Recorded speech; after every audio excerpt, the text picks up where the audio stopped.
Hello, everybody, and welcome to an all-new episode of the Sunfall Cycle. Got Steven this time. What the fuck? Oh, yeah. I'll tell you later. Masterful, Jesse. Masterful. Thank you. I wait until you're about to start a conversation, then... Yeah, now we're live. Debated. Well, we're back. We had some time off there because of all the things happening, and we're back, and everything looks great now. You all look so beautiful and wonderful. I'm so happy to see all of you, and those of you in chat as well. Hello, hi. All right, Steven. Awesome. Are y'all hearing the amazing thunder that's going on around my place? No. Oh, that's both good because it means that I've got my noise gate set at the proper level, but I wish you could hear it because it's just like this incredible rolling thunder. So Does it make you feel extra like a GM? Like, welcome back to the Sunfall Cycle, I mean players. Uh-huh. I'm happy to see you all. Another 2 weeks, another episode of the Sunfall Cycle, and maybe after this, we'll settle into a good rhythm of things again. Thank you for being here. Before we get started, I wanted to address some questions I had seen going around. A couple of people have said, hey, when is Britt coming back? And after talking about it with both Britt and Eric, we've all decided that it is a great idea at the moment to swap Eric and Britt's roles on the show, making Eric be our fourth formal cast member and Britt as our go-to person on tap for whenever we're down. Britt was actually Eric all along. When you asked, yes, is Britt this was Britt not Wiseman? Britt Wiseman. It was never Britt Wiseman. It was actually Eric Vulgaris the entire time. Acting. Yes. And it's just a consequence of her step into the new role at Twitch. She's has a lot of demands on her time, and it's awesome that she has that opportunity, and we're all super happy that she's able to do that and to still stay a part of the show in this capacity. So thank you very much to Britt. I can't wait for her to come back when we're down a member. And thank you, Eric, for joining us full time. You are an awesome player. This show is like a Davy Jones' boat in Pirates of the Caribbean, where like when you're on it long enough, you become part of the hull. Part of the ship, part of the crew. Yeah, the background you see here is actually she's part of it now. She has morphed into part of the. She's like the C and the Y, I think, in the cycle part, and she'll always be here. She's just part of the ship now, and it's just creepy. She'll never escape. Yeah, it's sad, really. When she pulls her head out, her brain stays behind. She's like, Orlando Bloom, I have plot information for you. Yeah, that's what she does now. It's really sad. Such a weird analogy. How can you not ever constantly be thinking about that movie? That's the craziest fucking movie. True. Number one? No, the second one. The first one's a joy. The first one is just a joy. The second one is insane. It's an insane film, and I love it. The third one's not very good, but the second one is crazy. Think about what is in that movie. Take 5 minutes, everyone. Think about it. We'll reconvene. We'll go to another break. We'll come back, and then we'll talk some more. I also have orange vodka. Awesome. All right, friends. Let us do the let's do the weekly recall of what happened last time on the Sunfall Cycle. Do you remember? I don't remember what happened last week. Right? For real. Was last time we had leveled up, or was that before last time? I think you leveled up at the start of the episode last time. Okay. Correct. Yeah, so we leveled up, and then we decided to... Guys, I'm going to be real with you. I can't... I have a cold. My eyes are Put your glasses back on. I can't see! Jesus Christ, you look so different. I know, I can't see! You're like a George R. R. Martin character of like a big... like a mole. You're like... What? Where are you going? George R. R. Martin? Honey cake. Do you mean like a Redwall character? I made... Who? Ari, I made this cake for you. It's in the shape of a dog.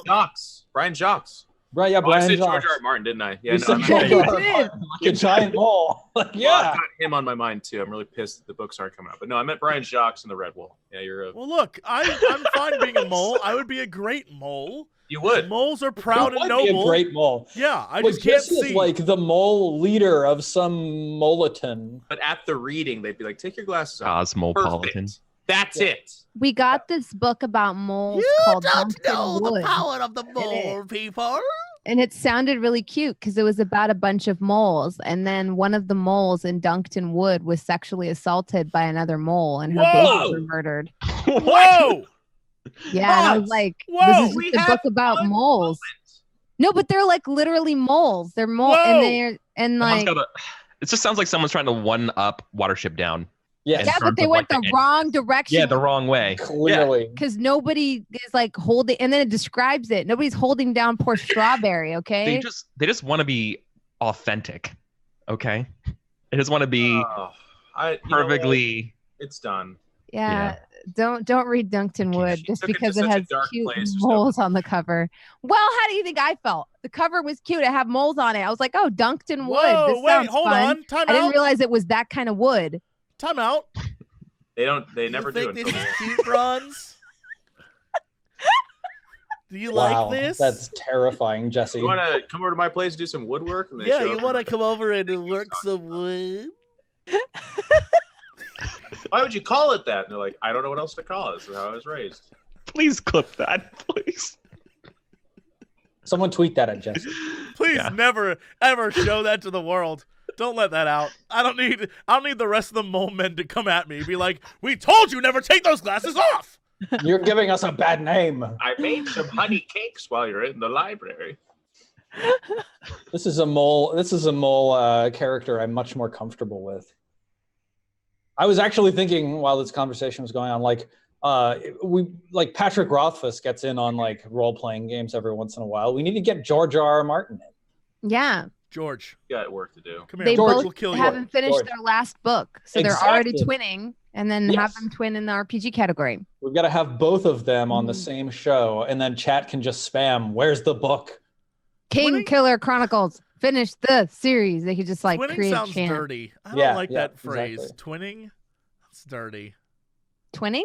Yes. It's like winning, but you're 'Cause twins. there's- Twinning? It's like There's a two thing. of us and you're winning. Yeah. Yeah. You're twin winning. Why are you making it nasty? There's nothing nasty about Maybe it's that. just a mole person thing. I don't know. It sounds dirty. Why are you making it nasty? Are you making All it right, so is this all what happened last week on the show? I'm confused. Last week I took you to my mole kingdom, and No, we did a live God, on there's no location mole shoot. kingdoms. You know what would be cool, Steven? If there was a mole king, If one day all of our characters were turned into mice in Sunfall Cycle and we played mouse guard instead. But Right. in the Sunfall Yeah. Cycle. But we're mice. What would we all be? We could be different anthropomorphic animals. Oh, of course, right? of course. Yes. You would be Oh a my crow God. because obvious. I probably would reasons. be a crow. Yeah, yes. Jeff Wow, would be that's like. racist. Would A Eric badger. be He'd be a badger? fucking badger. Yeah. Jeff would be a badger. I would be, I assume, a mongoose Wait, and no. a weasel. We already know what you Okay. would be. You would be a mole. Yeah. There's no question. No, that's here. Jesse. No, that's you can't just make it. You can't just make my character me. A weasel. Yeah, I Like would a be a stoat. weasel. You guys want some meat pies? Or make some meat pies as well. I know. Honey, I can't believe.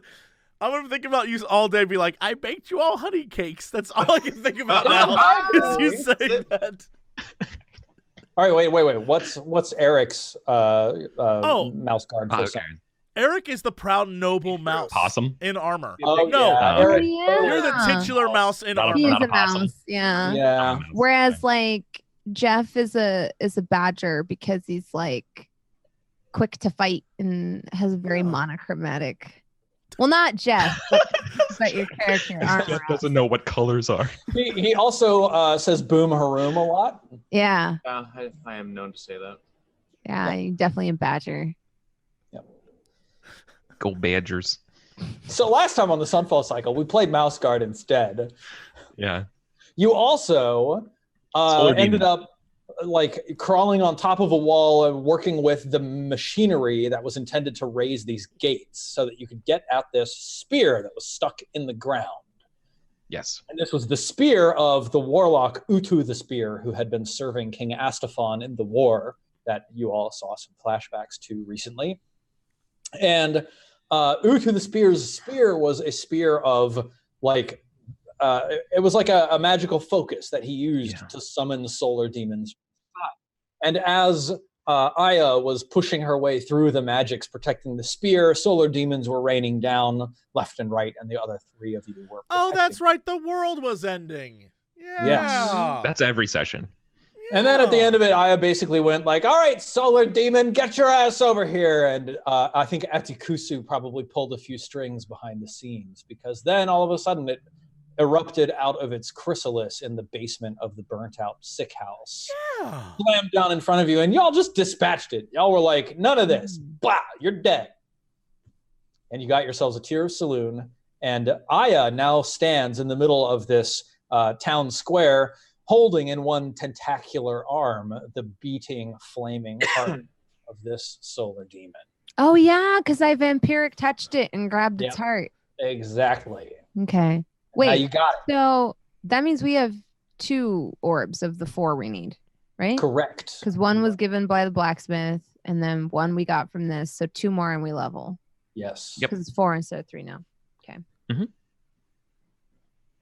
So, what next? You stand here to your, I think, west. There is a portcullis now with only one of them is open. Only the close side portcullis is open, and it's sort of like wedged halfway open, because that's what y'all were able to like cobble together the mechanisms inside the wall to make one working gate raising. What is the status of the staff? What staff? The spear. I'm sorry. Yeah, Oh, yeah. Aya is holding the spear in her hands. And it's Spear in the not heart. causing like things to fall from the sky. No. Can we There- take there- said spear back to the moon to upgrade for powerful purposes? There don't appear to be any reasons stopping you from bringing the spear wherever Good. you want. Yeah. The Smith of the Moon requires something, right? Like, Well, some he sort of- needs the heart, and we have the we heart. have the We have heart, the so we're good. Oh, that's right. Okay. I have a question. Yeah. I don't know if it's gonna work, but can I use that? That. Well, I don't see any reason why you can't. So, you choose one object that you must touch through the casting of the spell. If it is a magic item or some other magic computer object, you learn its properties and how to use them, whether it requires attunement to use and how many charges it has, if any. Yes. Okay, so this is a spear of evocation and invocation are the two, evocation and conjuring are the 2 magics woven into this spear. Okay. You can tell that this was the magical implement that was used to channel like specifically researched rituals. So like the ability to summon and command solar demons is not an innate quality of this spear, but this spear has like special magical energies laid down in it in order to channel those rituals. However, this is a magical spear. It is a +1 spear, and wait, hang on, where is it? It deals cold damage, but let me tell you more specifically, like damage, brother. cold damage. Summons fire demons with this cold damage. So is this so when she touched it and was like, I'm freezing to death, but it also shoots fire demons? So So I think like the spear course. itself is a magical spear, but then it's like where you're using it almost as like a lightning rod. Yeah. Oh, Yeah. yes. Exactly. Like a channel thing. Shaft. Yeah. No, it makes sense why it does cold damage. Yeah, because it's like sapping the energy around the world to like create the spell thing, the effect of it. it makes I'm making perfect that up. sense. No, that's true. But, yeah. So Yes, yeah, okay. So it does cold damage instead of piercing damage. Okay. entirely cold damage. That's awesome. Yes.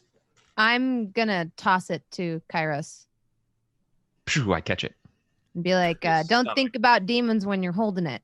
But other than that, you I think of a probably demon. better What use of it happens? than me. You say don't think about it, and it's so obvious I think about it.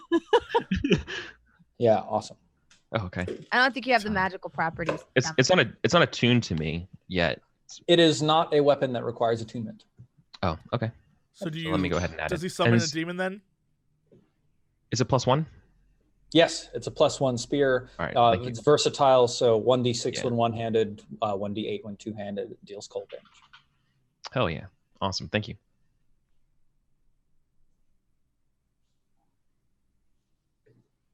So yes, you were on like a couple of different missions. One of them being to forge the sword, this shattered sunblade. Oh, we should go back and just do that now. Let's just that get it Armor's out had. of the way. Yeah, so like the quest step that you're on is basically return to the Gardens of the Moon with the Solar Demon's heart.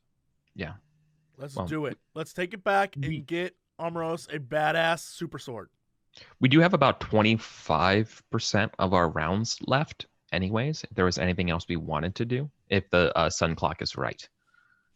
Were there any other leads? Did we want to like maybe try going past this portcullis to like maybe just see what's in a forest or something, or like in something? Should we any go ideas? investigate the remains of the Chrysalis just to see? Because it's like cracked open now. Yeah. And what we needed was the heart. And didn't he say we needed something else? You needed a hot, but I wasn't. like, I heard that. y'all hearing that one? Now you just needed some organs playing like. Yeah, you needed the heart, and you also needed like a hot enough fire. Okay. So you brought. We have the fire. We have the heart. So we have everything we need for the sword. But yeah, we should go check. Like, if we have time, we should go look around. Yeah. Okay. Well, we could also go ahead because, like, I don't know if there's anything going to be inside there other than the thing that came out. Well, we should definitely. It won't hurt to look. Yeah. Right? What would okay. it hurt to All right. look? Let's go look. No. Yeah. Because we heard the Chrysalis and stuff happen, right? Like anything changed in the foundations of the burned out orphanage when this happened, when the Solar Demon emerged, right? Yeah, we didn't see out of it too. Yeah. I don't know. For some reason in my head, I imagine like some kind of like blossom came out and then the demon came out of that blossom, but like I don't know if that's true. I might be misremembering. Like a clamshell opened up and the demon was naked, but there was like a sash covering part of the demon, and he was like, "Oh, right." Try these honey cakes. Oh, honey cakes, my favorite. Yeah, Wow. yeah, I had that. I was thinking the same thing. Okay, yeah. Weird. All right, okay, awesome. let's go look then. The four of you march back in the direction of the burnt out sick house. Yeah. Yeah. So again, sort of, oh wait, let me see. Now I need the map.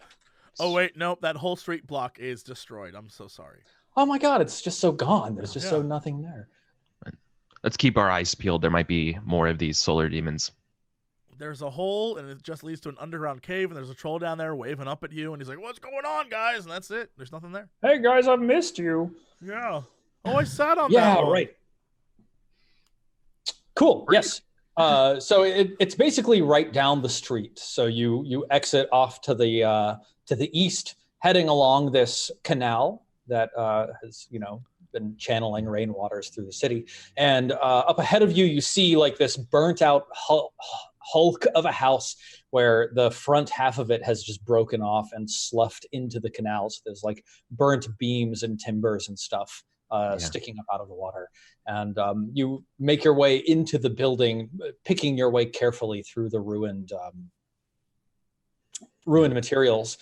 As soon as you like step fairly close, all four of you smell like a hot charcoal scent, the scent of like rich smoke and fumes wafting up into your noses. Oh, it smells like one of Kairos's armors.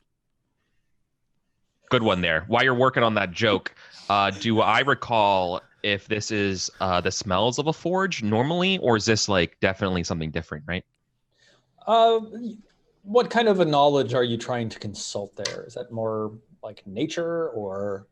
There's plenty of forges.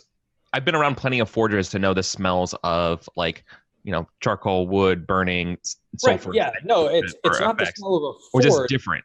Yeah, it's the smell of a charcoal burning. Okay. Not like coal and coke, not like a forge fire, but like. But something typical. Almost like a barbecue.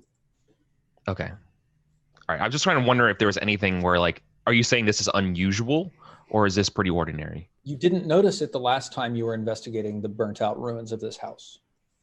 Okay. So it's unusual in that it's new. Right. Okay. Yeah. Okay, then I would definitely get my shield out and gonna get that spear ready. I don't like that smell. It wasn't here before, as I do that sort of like scanning thing around as we go in. Well, I mean, a giant flaming demon did come out. Might have aromatized. Yeah. Might have Febrezed the room. You didn't give her any crap for a terrible joke. That wasn't a joke. I was being serious too. He stinks. Keep working on those type 5s. You'll get it. as you pick your way through the ruins of the house, like y'all remember that there was like sort of a rickety floor that had been punched through in one area. Yeah. And you can like see heat and wisps of smoke rising from down in the depths beneath the house that you're crawling through. And sort of like there is that hole, and you can see like a warm orange glow emanating up out of that hole. I peeked down. Yeah. Let someone else peek down.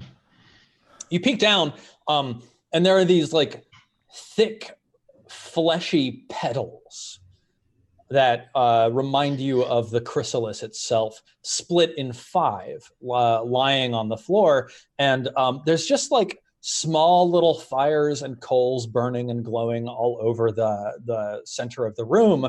But in the middle, where the chrysalis like had been attached to the floor, there's actually now like a crevasse where it looks like the only thing that comes to your mind is that some sort of incredible force impacted the bedrock at the bottom of this house and created a split. So now there's this darkened crack that maybe the chrysalis was actually obscuring when you were here last time. Like how wide are we talking? Like a person's eyes?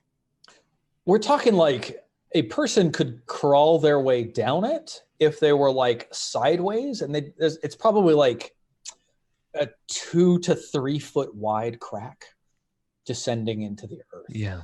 Not only that, but you can tell that some of the heat and vapors are rising from this crack itself. You can see glowing redness from down within the depths.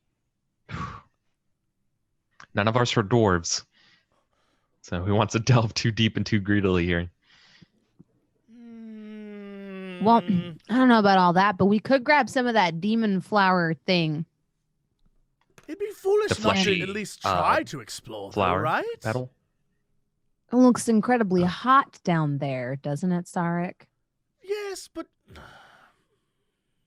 what if you magic your way to cooling it off? Okay, we could try it. I'm gonna cast my mage armor. Okay. And how far is the drop? Oh, it's probably like a 10-foot drop. It's something that you can fairly easily like lever your legs over the side and then, drop down. Yeah, I'll hop down. Awesome. Yep, you hop down. The air is pretty oppressive down here. Like it's definitely hot. Like the fumes from whatever fire had been rekindled by this solar demon's eruption are clearly sort of like sucking the oxygen out of the atmosphere. Give me a Constitution saving throw, please. Oh no.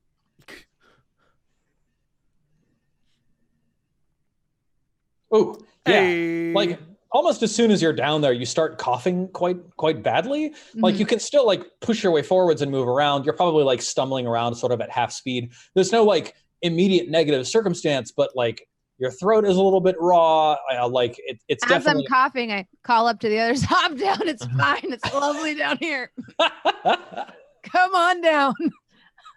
Awesome. After you two, if you want to go. I'm good up here. I'm gonna keep watch. No, same here. I don't see any reason. We'll be Sark, down you shortly. better come down. You're the one who made me come down here. You better. Oh, I better God. see that tiny elf ass hopping down any minute now. I mean, who am I to not go on this adventure? Yeah, Sark's like, oh God, I'll never hear the end of it. Okay, and I just sort of like shimmy my way down, and the next thing you see is like a little elf butt, like. Yeah, give me a Constitution saving throw, Sarek. Constitution. You got plenty of that, right? You're good. Yeah, no, this is gonna end terribly. There it is. 8. Oh yeah, totally. Yeah, as soon as you're down there, you like, are you trying to hold back your coughing to like? No, it's fellas, it's great. Come down, you'll love it. The sauna. It's wonderful. There's so many things to smell. It's delightful. Omaros and I think, are probably going to look at each other, and like we're both at that look of like, we're no way in hell are we going down there, right? Awesome. Or is Omaros going to betray me here? No. Yeah. Okay. Armoros, there's a shiny down here for you. Looks like a sword. There's things to kill as well. Oh, so many things. Very clearly doesn't seem to be a reason for all of us down there. Okay, fine. Okay, we look around. So what's left is did the flower replace the chrysalis, or did the flower burst out of the chrysalis? So these petals, now that you're down here and you can like poke them and prod them or whatever, they are the flesh of the chrysalis that tore open and flowered open to birth this whole thing. I poke it in a scientific fashion. Ah, yes. Well, are you trying to investigate? I would say yes. And as I poke it, I point out to Sarek, look at that there mechanism of the striation. And we both scientifically poke it. Yes. The variegation. Oh, I of the take petals. very scientific notes, but if you were to look at it, it'd be gibberish. It is nonsense. I'm like, of course, it makes perfect sense. And it's just nonsense scribbles. The most scrutinizing of boops. Yes. Give me give me an investigation check, Aya. Oh, damn. Okay, Aya, what I imagine Natural happens. 20. Yeah, very awesome. 23. What I imagine happens here, Aya, is you're like poking it and prodding it, and you can, like, parts of it are closer to the coals than other parts. Like some parts of it are practically on fire, and you can see that like the heat and the fire, like it's almost like watching a dehydrated plant rehydrate itself. Like the parts that are hotter are like thicker and lusher and look, fuller and healthier, and the parts that are cooler definitely look a little bit wilty. And as you're like poking it, you hear this giggle in your mind. Motherfucker. And like, what are you poking with? Like my sword cane, but it's in cane form. Yeah. I want to clarify, it's a scientific poke, though. You deliver a scientific poke with your sword cane in cane form. And as this giggle sounds in your mind, like, I guess you see like frost coat your cane very, very rapidly. Like just the whole thing sheathes in frost. And as you touch it, the frost hits the end of the tip of your cane. And immediately, like the petal itself sort of like shrivels and blackens and shrinks away from the spot that you poked.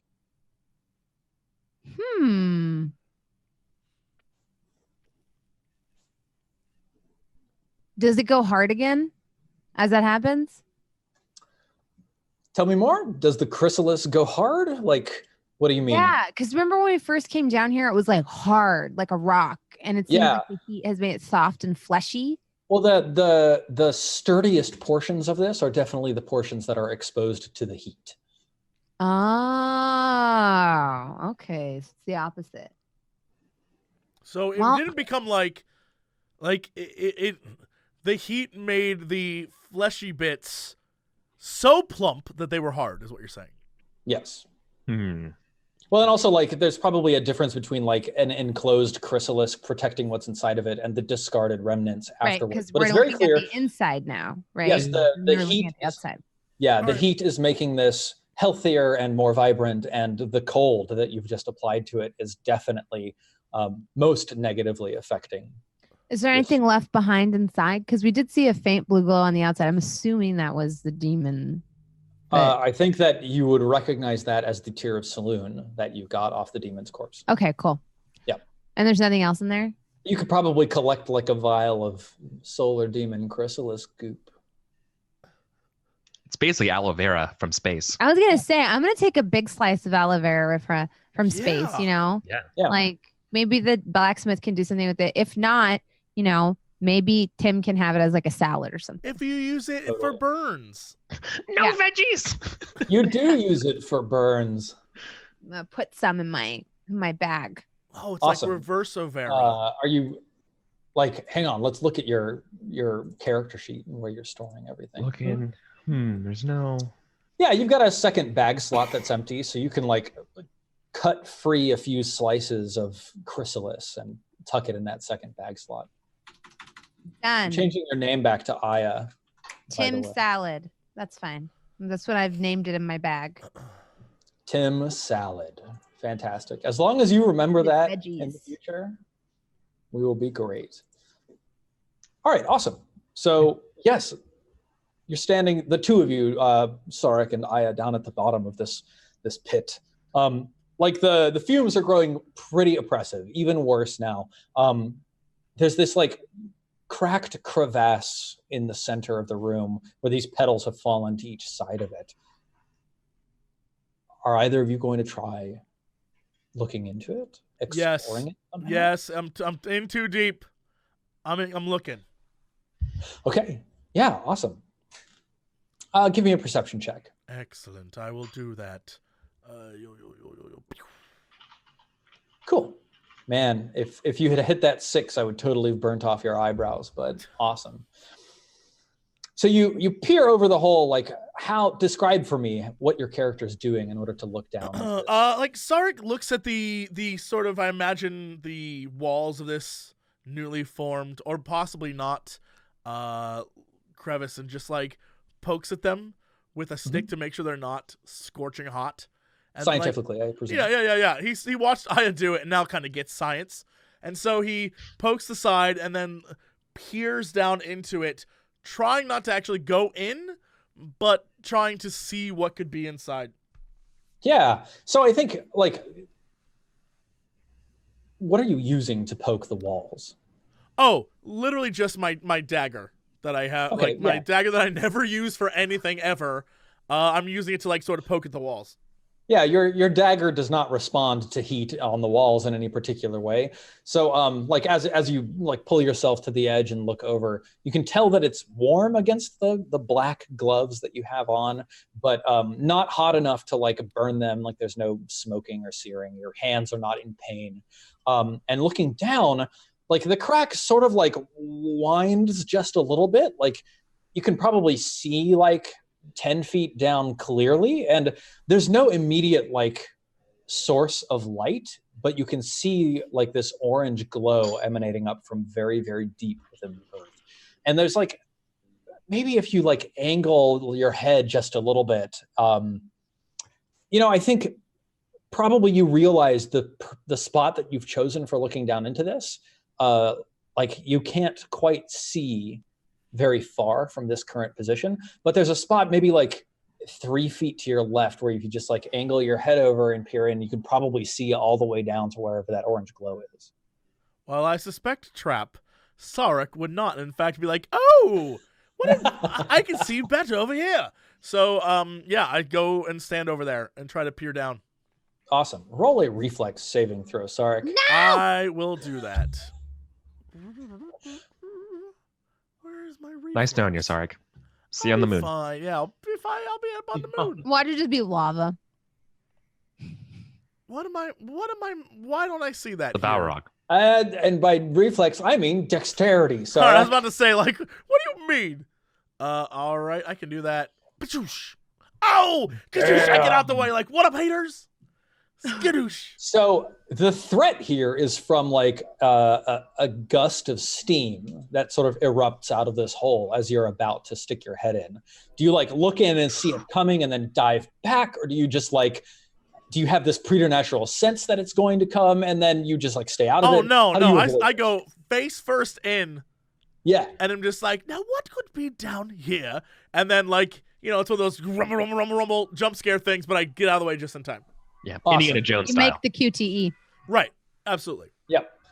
So you throw yourself back and this like eruption cloud of steam comes up through this hole. And once it passes, then you're able to look down and see quite clearly. Now you have a much better view down through this cavern. It looks as though it descends for some 100 feet. So you're looking very, very far. And then down below, you see swift flowing black waters and just like this slab of like hot orange color pouring into that water and sending up huge clouds of steam that occasionally come wafting out of this hole. I turn back to Aya and I'm like, below, there appears to be dark waters. I remember hearing tales of a pirate crew.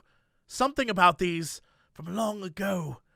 I don't know, but A subterranean river? I think that was part of it. I'm not sure. It was many tales.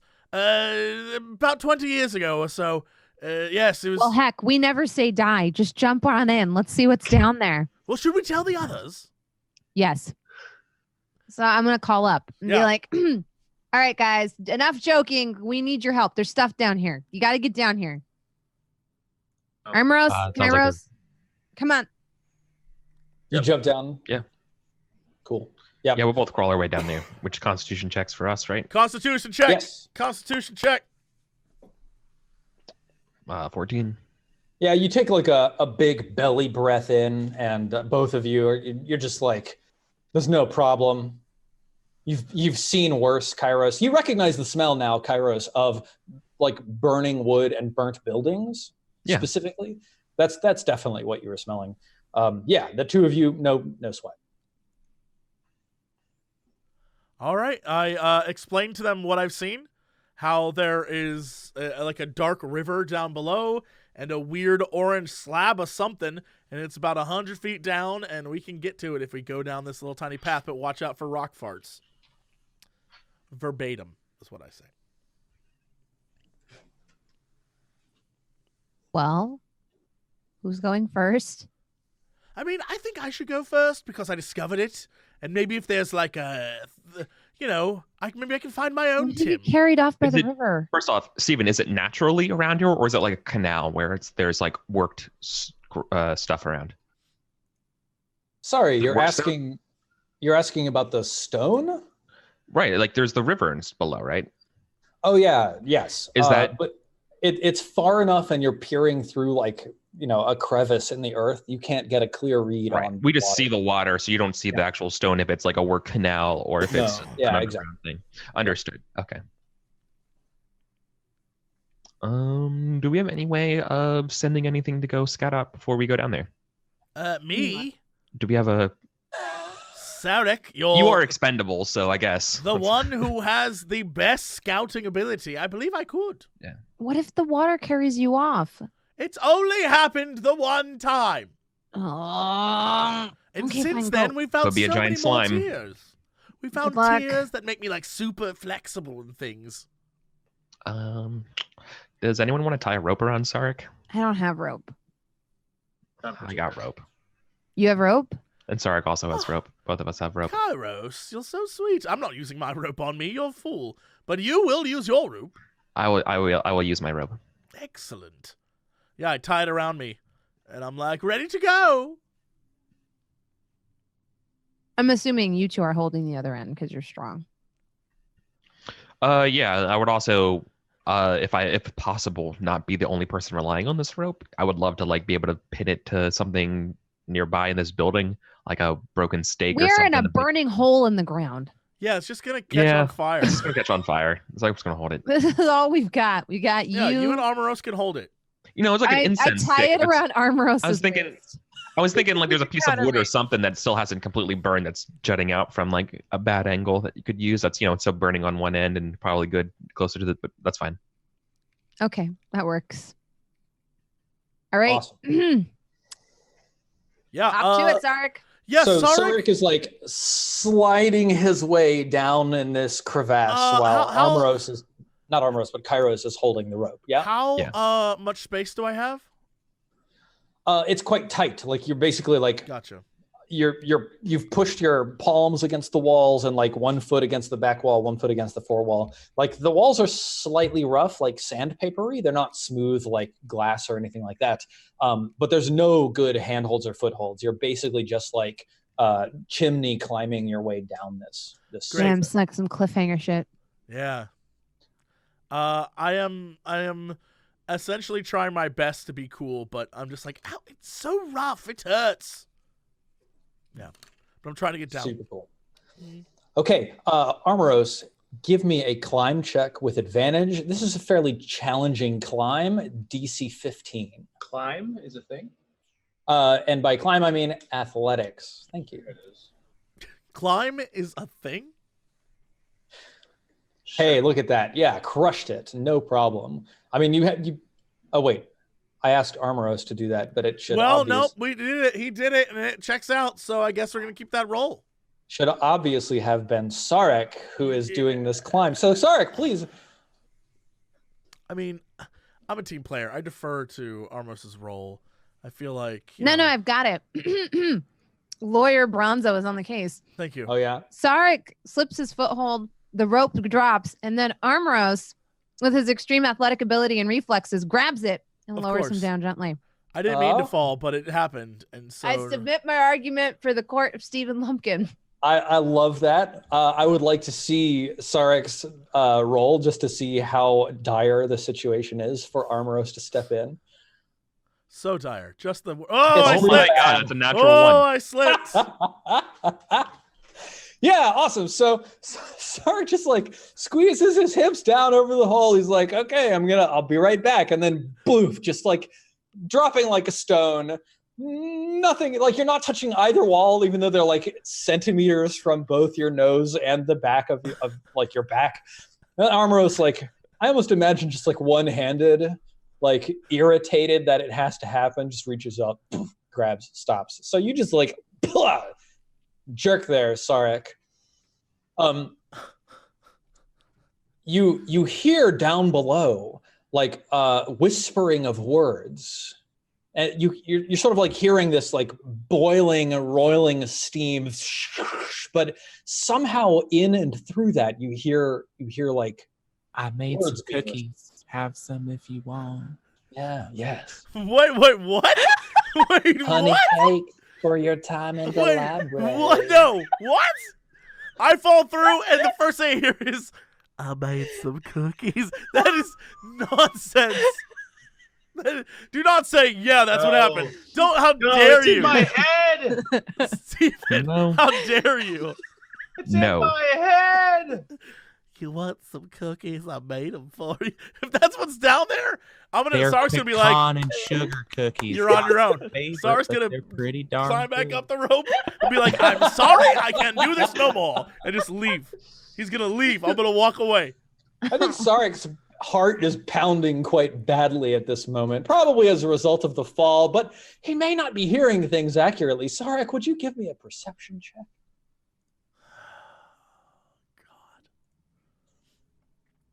Yeah, you don't hear much. It's hard to hear. Like you're still like halfway down this this crevasse. And actually, now that Armoros has lowered you about 50 feet to the end of the rope, you're about halfway down. So you recognize that you are actually going to have to climb from here, Sarek. But there is one word that you hear in and amongst the whispers, and it is multiple whispers. There's a lot of whispers down here. No, it's not like a whole bunch of entities whispering. It's like one constant string of ongoing whispers. And the one word you're able to make out above all the other din and cacophony is Dahaka. Oh my More god, Dahaka? it's the character from Heroes of the... It died and went here? Wait, no, that's StarCraft. He's also in Heroes. Is there a character named Dahaka in StarCraft? Yes. Yeah, Yeah. He's like a weird Amazing. lizard man with one tiny arm and one big arm. Amazing. Well, if you're alone for long enough. You want some Because the cookies? only thing you do when you're alone is one-arm pull-ups. Yeah, you have to grab cookies with one arm, all that kind of stuff. Yeah, Yep. they're so high up, and you just have to keep reaching. It's up, down, you know. Yep, constantly. Yeah. I guess, I mean, I can't do anything. I can't shout back up like, hey, gang, Dahaka's down here. I can't do any of that shit, so I guess I'm just going to try to... Could. I guess I'm going to, like, I don't know, Mission Impossible my way down and just be as quiet as I can. All right. I'm going to Awesome. Tom Cruise this. So you're trying to do this stealthily. So I would be, yes. give me an athletics check. Okay. No advantage. You can't roll poorly 5 times in a row. Yeah, that's impossible. Nope, it's possible. 6. That is real bad, Sarek. Nothing's impossible. Let Describe the mouth that eats it. Well, it's So you Fang. start like You know? sliding your way down, and like Armoros, I think up at the top you're just kind of dumbfounded that like he's continuing to descend. You just let the rope go and it falls, like slithers over the hole of the pit. Your impassive cherub baby face watching it go. And Sarek, you see this rope just come dropping down from above you. And I think probably what happens is you're like chimney crawling your way down this. It's like the end of the rope just clocks you in the face. And these ropes are thick. They're like heavy duty ropes. And that's what actually ruins your handhold. So you go sliding down 15 or 20 feet, like scrabbling against the stone to stop yourself. You manage to stop yourself, but only in time for a blast of steam to come rocketing up through this shaft. Did So it burn his rump? let's see. Steven gets his hot steam attack. Hot steam attack. You take 10 hot steam damage. Right on the ass, right on the taint area, because you're like asshole. the way you're shimmying down. Yes. You're yeah. basically Gwyneth Paltrow now, steaming your asshole. Oh man. She does Is that a thing? Yeah, she steams her butthole. Franz. She says it's like detoxes you. It does. It You're does. detox now. So does he heal from the detox? Yeah, effect? actually, Chat, technically. Please report back to us with your own results of detox. I mean, I Like can- if he takes 10 damage, does he heal 3 from the detoxify? I mean, think he takes 13 and then heals 3. Okay, that's fair. That's Yeah. fair. I'll take that. there's nowhere in Lesser Restoration that says that that's not what happens. Fair enough.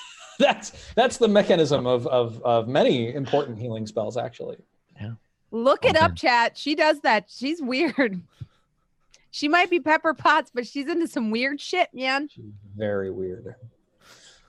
Awesome. Okay, Jesse. So you've halted yourself. You're like 25 feet from the bottom. You're able to recover your like senses and focus and continue climbing your way down.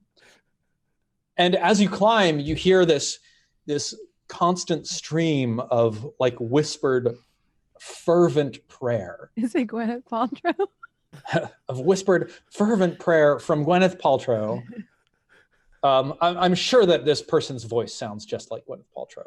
Yeah, absolutely. And she's saying, Dahaka, in our hour of need, we beseech on you to come forth and to serve your servants here on earth, that we may live within you for all eternity and see the glory of your realm brought to this realm of unbelievers. Dahaka, we beseech you, just sort of like continuing this string, right?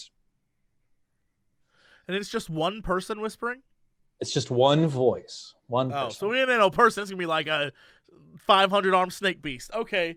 Yeah, I mean, I got burnt in the butt. I'm already halfway down here. I'm not climbing back up. That's I'm true. going to keep going. I'm going to keep trying. I want to see what this thing is. If I'm going All to right. die for this, I want to see what this is. Awesome. So you go like climbing down to like the lip of this crevasse, and you see now below you that this crevasse opens into a large cavern, basically from the roof. And down below you is this swift flowing black water, and a little bit off to your right, there's like this lava flow that's just pouring out of a gap in the wall and splashing into the water. And like steam is apparently, you can sort of look around it. It looks like steam is sort of like billowing up and then rising into pockets in the ceiling. And it must be that like one of these pockets fills up too much and then like overflows into the crevasse that you're climbing. That's why there's some sort of like intermittent steam jet off. It checks out. Here. This puzzle checks out. And you can't, from your position, get a good read on like where this voice is coming from. Again, you are sort of like in the middle of the ceiling. There's no immediate like easy way to climb down here. What are you going to do? How much rope do I have left? I mean, like you got 50 feet hanging with you, but it's not tied to anything, and nobody up top is holding it because you climbed your way down a 100-foot crevasse. Yeah, you let go of the rope. Is there anything I can do to... You have your own rope.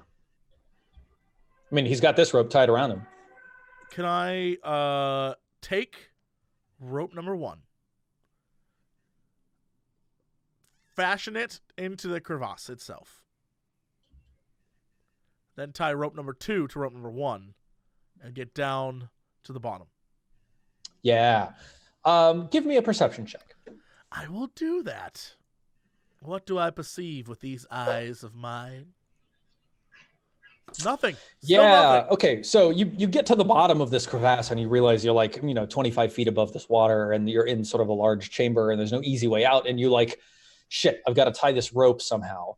You look up and like 10 feet above you, there's a very convenient spar of rock to tie the rope around. All right, let's go back 10 feet up, I guess. All right, you like scrape your way upwards, 10 feet upwards, start tying this rope around, and then you like feel and also smell like hot steam starting to sort of like wisp up past you. Sark you is can just tell yeah. There's about to be another venting. Give me are you trying to do this quickly, Jesse? Yes, I'm trying to do it quickly, but also I'm muttering to myself like, stupid, I should have made someone else do this. And go, hey, I can do this. This is great. This is wonderful. I'm just like really pissed off at myself. Yeah, awesome. So give me a sleight of hand check. Shoot. Tying the rope. Oh my God. There we go. Damn. So first of all, you just like do one of those super cool things that you might see in a movie where you like flip the rope around a few times and then it's like a magical knot that you just like slip onto the thing and zoop, tie it there. Obviously. And at the moment you do that, you hear, Dahaka, protect us in our hour of need, come to your, holy followers here on this debased earth. And then, wait, no, soot. And then you hear this like knife sound. Like wetness splattering, like, and then you hear footsteps.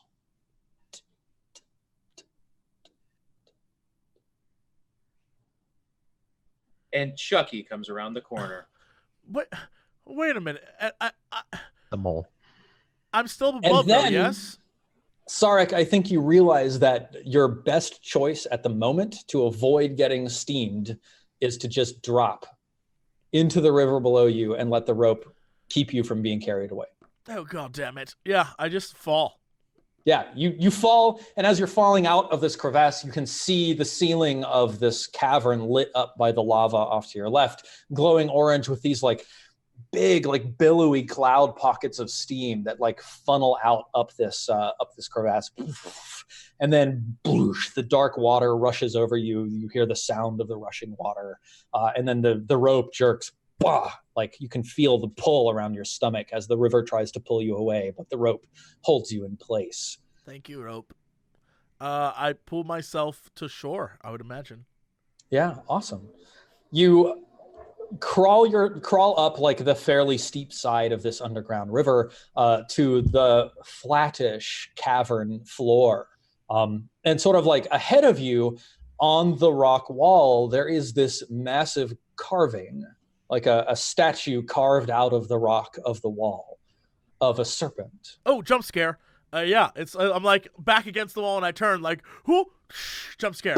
Yeah. Yeah, totally. Sure. I recognize it as Dahaka, yes? Yeah, absolutely. This is familiar. You remember seeing the same thing in the patrician's house. And then laid at the base of the serpent is a woman who looks like Gwyneth Paltrow wearing all black robes. Of course. And Gwen. there's just like blood everywhere. Just like poured all over the rock, all over the serpent, everywhere. She has like 8 stab wounds. I run over to her and I'm like, yeah, Gwen, are you okay? Do you know where you are? You're not in a Spider-Man movie. Test. Yeah, I sure don't have that. She's dead AF, bro. Yeah, I sort of like look at her. I'm like, oh my god, this is terrible. Can I look around for what stabbed her? Or... She's like decapitated, and you're like, oh, I should check if she's breathing. Maybe mouth to mouth. Like, and then it cuts to me picking up the head, like, it's not working. It's not working. Somebody help me, Gwen. Sarek, give me a perception check. Oh my ass. Uh-oh. Oh, my well, ass. That's pretty good. 20? 20 is pretty good. Ooh. Sarek, you hear the sound of a boot print. Like one boot print? Yeah, like the footfall of a boot behind you. Uh-huh. And you turn. Yes. Because you're aware enough to make this happen. You turn and you see this figure standing there, and you have this strange like double vision. He looks a little bit like you, but his like the forearms that are gripping these 2 short swords, they're like stained blood red all the way up to the elbows. And you can actually tell that it's not like blood from this person, but actually like his skin is stained blood red. His eyes are pitch black pools of shadow. He looks at you and he grins and he says, hello. And then he stabs you. Twice. I dodge out of the way, though. He has advantage on both attacks. Both of them are crits. I don't like this guy. What a dick.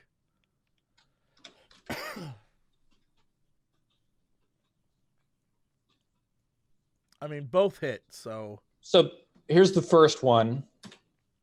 The first one's 47?! The first one's 47? I think we found our next boss, boys.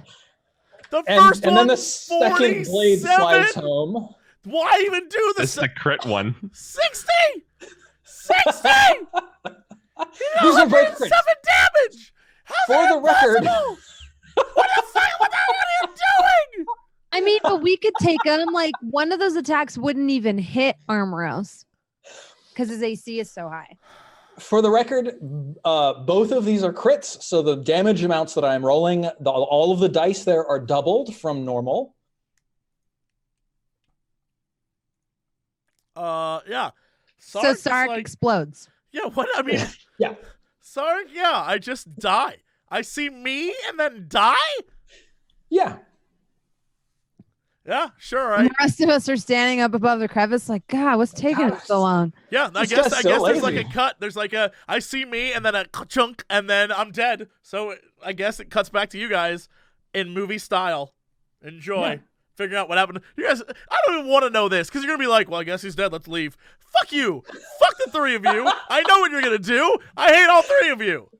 He hasn't even let them. This is what we're going to do. I'm going to look down. I'm going to say that we wait a few minutes and I'm going to be like, how much you guys want to bet he's dead? He's dead. Let's leave. So much. I know you're going to do that. Why? We should go back to the moon so we can ask him what he saw down there so that doesn't happen to us. God damn it. You're the worst. Sounds good to me. Sweet. Armoros, you're on with this plan? Sure. We fast forward. Yeah, you fast forward back to the Back to the brazier.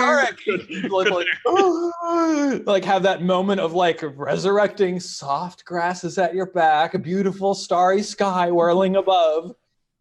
And then we pop up and we're like, told you he'd be here. Hey, buddy. What killed you down there, bro? We waited for like 15 minutes. 15. Sark like looks at them and is like, I hate you so much. Well, down below was a beautiful red-headed woman with a lot of weird issues regarding toilet paper and rocks to stick in vaginas. But then she was brutally murdered. And guess by who? Me. But it wasn't me, because then me murdered me. Are you saying you killed yourself? I got down there, and when I found the dead body, there was someone chanting about Dahaka, and when I got down there, the chanting had stopped, and the person who was chanting was brutally murdered. When I turned around, the person who murdered her was me, but not me, because it was like, you know, like slightly less attractive and a little more red. Do I know what that could have been? Like hearing someone who gets attacked yourself? Like, have I ever heard of like a band or a group of assassins that are like, you know, like faceless, stealing assassins? Yeah. Like I think must kill Gwyneth Paltrow. You have totally heard of like, you know, like face stealing like creatures, or even like there's whispered tales of like a face stealing assassin from some faraway city state or something like that. Yeah. But like Jesse, you can recognize that this person was not like a literal doppelganger of you. It wasn't like looking in the mirror. It was like you looked at a person who looked slightly like you, but slightly differently, but you had a very strong sense that you were this person. Oh. Wait, what do you mean? What? Wait a minute. What? So, all right, so, yeah, I guess if I say that, yeah, no, you of the time that's where what I'm you thinking. possessed, Yeah. and that's the you, and that you went crazy because, and then the real you. Wait, hold on. If we're going to theorycraft, by God, I'm going to do it too. Do you think that if that was me of the past, because I saw the secret meeting involving persons who you wouldn't recognize anyway, if I saw the secret meeting, he saw the secret meeting too, which means he knows the truth of what's going on, which means that then everything that I saw, he saw, which means he and I and he is just... Do you think our old selves, all the things we did, not only did they happen, but they're the baddies? We gotta get Armros that cool sword, have him go down there and kill the you of the past. But there might be all four of us down there. Oh my God. Do you think we are going to have to fight ourselves? Because that would be so cool. That'd be pretty cool. That would be the coolest. Cool. That would be. Although, Kairos, I don't cool. think there's going to be a version of you. It's probably going to be a version of Ankara. I mean, maybe. In which case we have to fight a bear, which is not ideal. But that would be cool, though. It's better than fighting me. I'd kind of like to kill you. I think that'd be fun. Yeah. Thought about it. Many couple times. Yeah. We've talked about it. The group of us. But what else did you see down there? Like, do we have a reason to go down there other than to... There was a shrine to Dahaka, and there was a lava, or perhaps magma. I'm not really sure the technicalities of it. Coming out of the wall, and it was splashing into the water. There was a black river, and honestly, it was a little bit there was a little jarring. It was dark. I didn't see much. I was stabbed brutally and murdered. So, you know, there's potential for things to be down there. My question is, the version of me that I saw had dark eyes. So I would imagine that the woman down there, the Chantress, she perhaps will be reborn? And we can go attempt this one more time? We can try. Oh Oh, God, we have so much to do. And now this just adds to the list of things to do. Well, if we have to go kill Shadow You, we should be well equipped. So let's get Armoros' sword. This time we'll go in marching order. We'll get enough rope and ask Maine for supplies. Maybe equip Kairos with some pitons or something like that. Maybe we can like rock climb down there, and we'll go in marching order. Because I mean, you could kill you, but you can't kill like Armoros. So I don't know what you mean, but I'm a little shocked that of all the things we have to do, you choose to kill me first as your priority. Well, it's the Shadow You, so it's fine. Right. Well, I mean, the you killed you, so clearly the first thing you also want to do is kill you. I assume you know what you're talking about, so I'm in. I do. Let's get this sword. All right. Armoros, have you already walked into the Armoros forge? comes out with the sword. He's like, what have you guys been doing? I feel like if there's anyone of our group who would understand timeline mismatch stuff, it's absolutely I. It's just like, yeah. Oh, well, then naturally this means this and this and this, and you just like immediately just this is what we got to do. Totally. Love it. Yeah, Armoros, you've got this demonic heart now. Are you ready to go to the forge itself and get this sword put back together? Yeah, absolutely. Awesome. Then let's take a 5-minute break, and when we come back, let's forge that sword. Hello, everybody. Welcome back to the Sunfall Cycle. Let's jump into this bad boy and continue the adventure. Steven, take it away. I'm so sad that y'all just missed Eric's amazing Sunfall Cycle jingle. He can sing it for us now. You want to hit us up again, Eric? Yeah. Sure. Sunfall Cycle, yeah. I love the yeah. Yeah. It's amazing. Yeah. All right, fantastic. Welcome back. Armoros, how do you do this? Just give the demon heart to the guy, right? Yeah. You just like walk in and are like, here's a heart. Pull it out. I'm like, this is what you're looking for. Yeah, Diether Caldera turns around from where he's working at, some length of iron or something like that he's been hammering. Turns around, he looks at it, he says, well, looks like you got me what I asked for. Very well. Give me the sword. I think I already gave him the pieces of the sword. Oh, yeah, did you? Yeah. Fine. Yeah, he points over to a chest. He says, bring me the shards of the sword. I walk over and do that. Yeah. And he spreads them out on an anvil, and he looks at them and he just starts shaking his head. He says, can't be done. Armoros, do you have a favored weapon?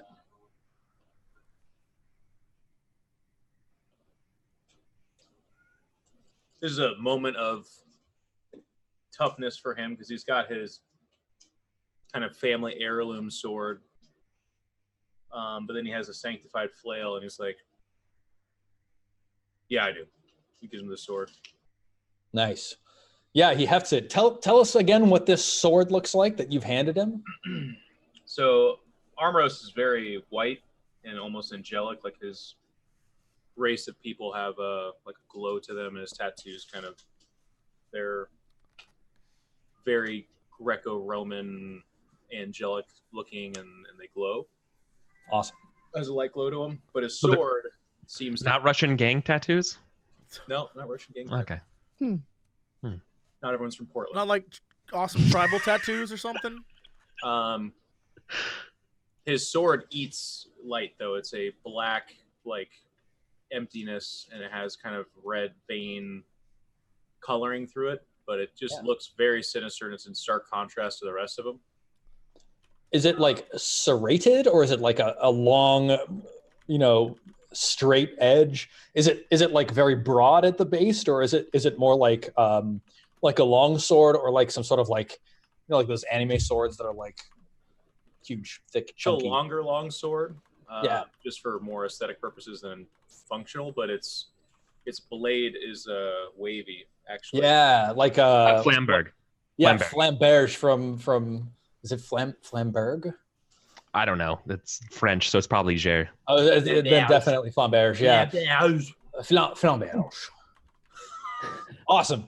Yes, I learned all of the like. What about baguettes? Why are you guys talking about bread? The wavy blade.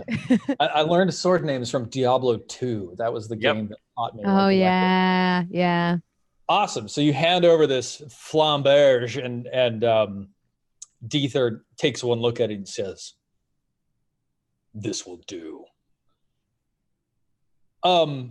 Yeah, he shouts. He says, "Timotheus, are you ready?" And then there's this, "Ready, ready, ready," and then like reaching spires of flame flow like coursing through. So there's like maybe off on the left is like an open like oven where you would be like shoveling coke into it, and then there's some sort of contraption within the stone of this forge work that funnels all of the heat into like a smaller chamber that you can like shove pieces of metal into. It's like, have you ever seen like a forging YouTube video where they have like a coffee can forger? It's like very obvious. There's like some sort of like fairly small tube that you can insert metal into, but the flames from the furnace are being funneled through some channel into that furnace hole. So there's like licking tendrils of flames that look like tentacles that come shooting out into this hole. Like, and he just starts like shoveling chunks of this sword in there in order to like melt them down. And he points to you, Armoros, and he says, "Armoros, I need those bellows worked. We have to get this fire hot." I go over and start working it. Awesome. Armoros rips off his shirt. Yeah. Muscles gleaming with sweat. Yeah, it's hot in here. It's the like bellows the light will from work. the forge is like shimmering on every ripple of all of your pectorals. Oh, and his runes like All light six up a of them. little bit. Oh yeah, but like around his nipples they get a little bit brighter and like, yeah, oh yeah, it's hot. Armoros, this is actually hard, and it takes a long it is. time to forge Yeah, it is. It takes a long time to forge this sword. You're just working, pumping up and down on these bellows for hours, actually. Give me an athletics check. Let's see how well you acquit yourself. With advantage because I'm helping? No, he's going to make a check with advantage because you're helping. 25. Yeah. Listen, boys, it's Pride Month. You can both help. Yeah, it's true. You can both help in any month of the year. It's true. Awesome. Yeah, so you're working the bellows, and like Tim is sort of like singing this weird like bubbly voiced song. It sounds like a language none of you understand, but it's like the words sound like nails scratching on a chalkboard, but the chalkboard is like the fabric of space, right? Yeah. Excellent. He like shovels all of these pieces of the sword in there. And then he takes this like demon's heart, and he takes a knife from his belt and he cuts it in two, and just like demonic blood like spurts out as he's cutting this solar demon's heart. It's like, it looks like it's like if you took blood and then mixed it evenly with golden glitter. Ooh. Like that's what this material looks like. He like breaks it in half, like that scene from Rafiki in The Lion King. It's like strands going between these two. Like Goldschlager and Jägermeister. Yes, Yeah. like That's called a Starry Night, by the way. If you're an alcoholic, you probably know that. Nice. And Starry Night. It's called a he Starry goes Night 'cause over it's black to and has little flecks. Whatever.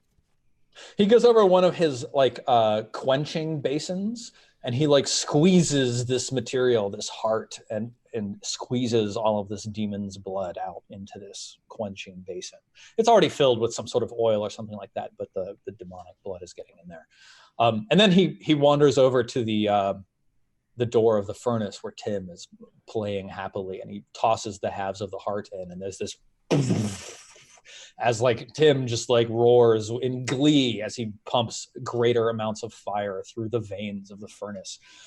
He either pulls out the shards of the sword and throws them onto the anvil. And then he calls to you, Armoros. He says, "Armoros, come, take this hammer. I go over. Take his hammer, dude. the hammer. Yeah. Yes. Are you more like focusing on the shaft, or are you gripping the head? You would never grip the head of a hammer. That's stupid. You gotta hold the One-handed. shaft. Well, I have it on good authority that some people, when being handed a hammer, it's safer because it's a heavier end of the object, so you can control it better. You're right. You're right. Sometimes the head is a little bit rookie bigger, and so mistake, you have to honestly. you're right. You could say I was born with a hammer in hand. In your hand, yeah. Yeah. Cool, honestly. Notorious communist Jeff Robinson. That's right. Pickle and hammer for me. Yeah. So Deether says there's a pattern to it. It's 1 1 2 1 1 2 3. 1 1 2 1 1 2 3. You've got it? Okay. Now I'll go. And he starts like he brings up this heavy maul that he's using, and he just starts slamming in time, and then is expecting you to fill in the gaps of this rhythm. Give me a dexterity saving throw, Armoros.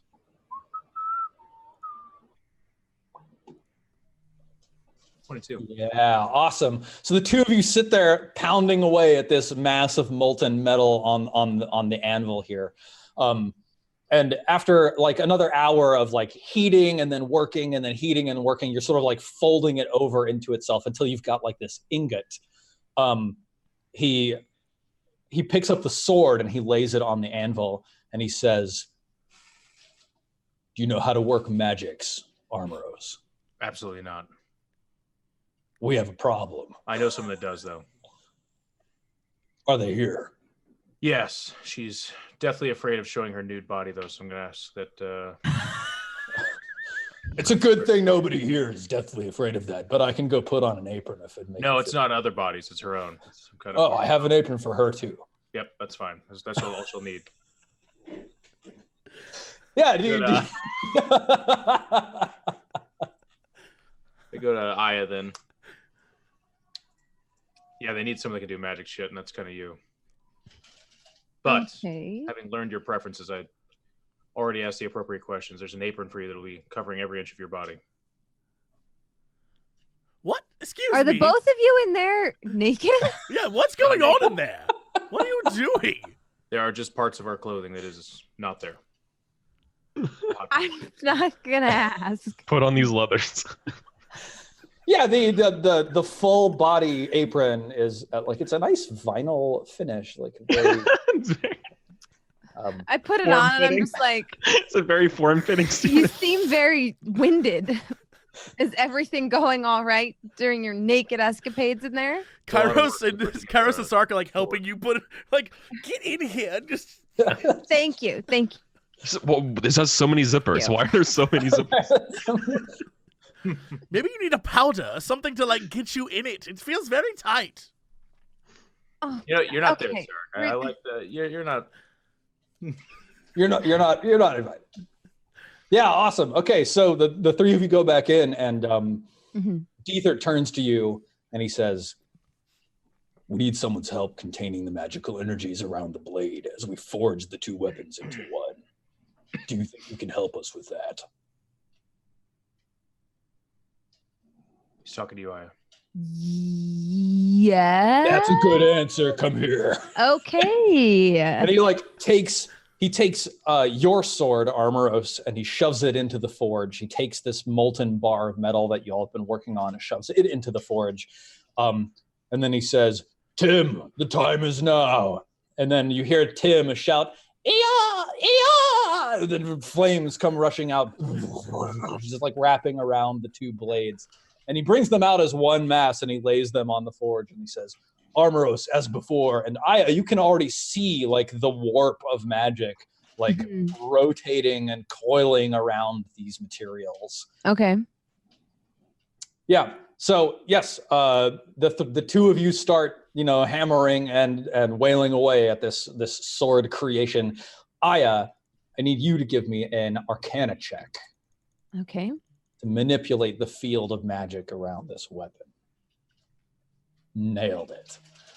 Yeah, awesome. Like as the three of you work on this weapon, like it grows darker and darker. It's sucking in more and more light. The light in the area actually dims. It seems like Tim has grown smaller through all of this.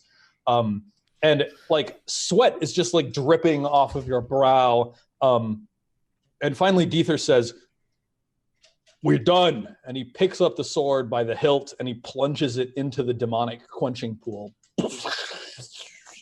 And like something strange happens. He plunges it into the quenching pool and it quenches. And so there's like, as all of the steam rises and the boiling subsides.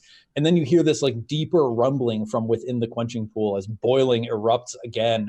And like sparks start flying and spitting up. And Diether says, "It's running out of control. Aya, can you contain it?"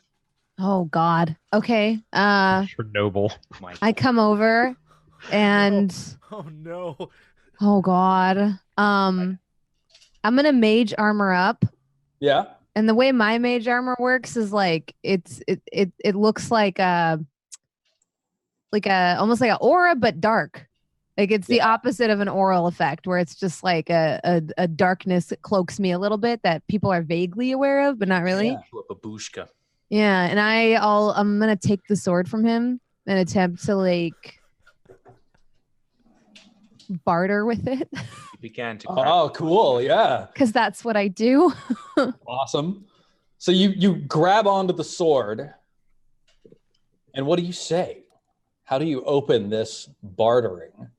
Do I get a sense of like, is it malevolent? Is it angry? Is it yearning to be free? Give me an Arcana check just to like see what you know about what's going on here and now.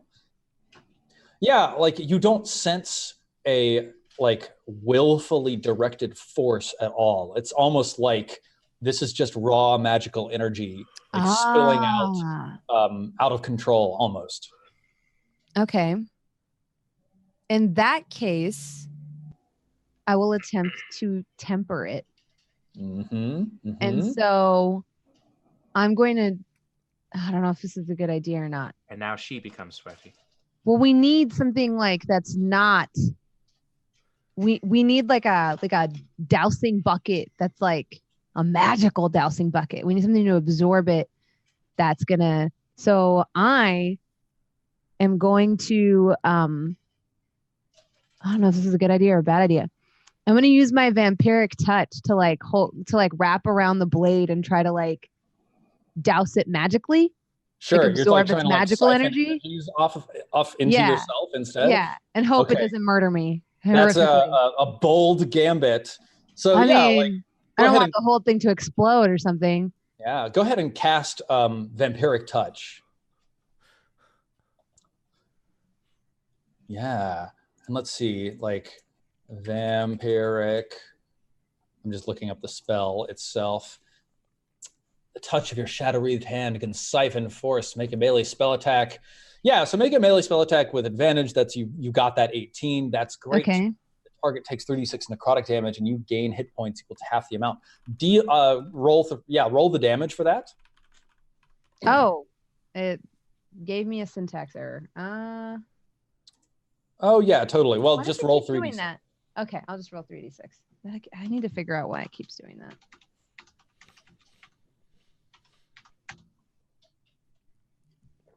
Awesome. Yeah. So you begin pulling magical energies out of this sword and like siphoning them into yourself, and like you can feel like the energizing force of this magical energy as it flows into you, but like it doesn't stop, and like it continues just like flooding through your arm, and then like pretty soon the like feeling of like recovering power from siphoning energies into yourself turns into like the burning sensation of your nerves catching on fire as it like magic courses through your veins. Is the blade somewhat calmed now? The blade is actually vibrating more strongly than it ever has. Oh, fuck. Okay. The others of you who are watching can actually see like curls of smoke coiling up out of Aya's ears. This doesn't look good. Yeah. And then from maybe behind the you, true you hear, wielder of the sword must wield the sword, y'all. Yeah, Sarek is yelling, "Oh, the true wielder of the sword must wield it." And then you hear this voice from behind you that says, "Here, I think this might help." And then you see a brilliant blue orb go tossing over your shoulder, Aya, and into the quenching pool. Okay, and then I douse it again. So as the orb disappears into the quenching pool, it dissolves and the pool glows like a brilliant blue. You plunge the sword in, and just immediately, like, there's a huge explosion of steam, and like shapes and faces and tentacles explode in the steam. And you can see them all like coiling in the shadows cast by the light of Tim's forge. And then they all sort of like reach their apex and then sort of like get sucked back into the sword.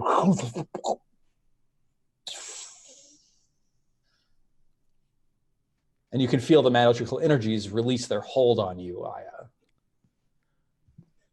Yeah, Sark doesn't care about Aya or Amaros or anyone. Saya turns to Saloon and is just like, "Excuse me, was that one of the two that we had? Oh, do we have to collect 3 more now?" Oh no, that one was one of mine. What the hell do you do with the ones we give you? None of this makes sense. And he just like storms off all pissed. Like, I don't understand any of this. Awesome. Aya, your sense clear, and you draw. I drop the sword where it is. Oh yeah, you just yeah. let it go. So it's like dangling there in this cooling pool. Well, I almost killed myself, but your sword's done, Armoros. Good luck and God bless. Is it ready? It's ready. I almost Armoros, murdered myself. Your weapon. I go over and like pull it out of the water. Yeah, so it looks superficially very much like your ancestral sword. It's got this black blade with red veins cut through it. It's sinuous in appearance. And then like from the hilt, thrust about halfway up through the sword, there's a spar of blue metal that shines with a gentle inner light. And Deether turns to you and he says, "I do not believe we have succeeded in reforging the Sunblade, but this I would call the Moonblade." And so it shall be. And so, Armoros. Yeah, if you wanted something bright, you probably shouldn't have asked me to work on it, eh, buddy? The Moonblade is a rare weapon. It requires attunement. Yes. Moonblade. Yeah, if you're proficient with sun sword or short swords or long sword, you are proficient with the Moonblade. Mm-hmm. You gain a +2 bonus to attack and damage rolls made with this weapon, which deals cold damage instead of slashing damage. When you hit a solar demon with it, that target takes an extra 1d8 cold damage. The sword's luminous blade emits bright silver light in a 15-foot radius and dim light for an additional 15 feet. The light. Fucking Bilbo Baggins over here. While the blade persists, you can use an action to expand or reduce its radius of bright and dim light by 5 feet each to a maximum of 30 feet each or a minimum of 10 each. Cool. So emanates light and does extra damage to solar demons. And it's a +2 magic weapon. It's +2. It's pretty good. And the longsword is still 1d6, right? Believe that a longsword is 1d8 versatile, which means deals 1d10 if you wield it with 2 hands. Okay. Damage 1d. Yeah. 8. For damage 2 is 1d10. I'm pasting that in chat. And Armoros, I'm going to drop this on your character sheet. What color is the blade? I'm going to see if I fixed my vampire thing. Still black? Okay. Yep. Motherfucker. Why isn't it working? Excuse me, Roll20 employee. I have to join as a GM. I'm going to see all his secrets if I do it. All right, fine. You convinced me. Just kidding. There's nothing to see. There's a lot of talk there. Yep. In the meantime, we're buying the pitons or pythons. Is it pythons or pitons? Pythons. Pythons. Buying the pythons. There we go. Every like, the and climbing hooks, whatever, climbing gear. I'm buying the climbing gear. Buying the climbing gear. I think there's even like a climbing pouch or something like that, basically. Yeah, this is like a Spelunker's kit or something, I seem to recall, right? Arcanist, Criminals, Dungeoneers pack. Close You enough. can get a pack with 2 uses for 15 gold pieces or 4 uses for 40 gold pieces. Does it do plus strength plus cold? Yeah. So I think I actually did set it up. So your attack is strength plus 2 because it's a magical weapon, and then cold or the damage is 1d8 plus your strength plus 2 because it's a magic weapon. So yes, that's all correct. And then I'm sure there's a way to like add like a description. Yeah, totally. That talks about dealing an extra 1d8 cold damage against solar demons. You have a +9 to hit? Jesus Christ. Yep. Yeah, with a sword. Oof. That's insane. Pretty cool. Will you use do you use a two-handed or no? You have a shield. Yeah, I use it one-handed. So you use it one-handed.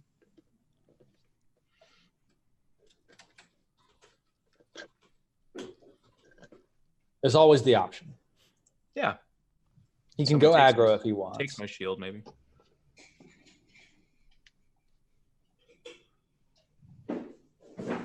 Very cool. I like how I tried to siphon power from it and I just made it more powerful.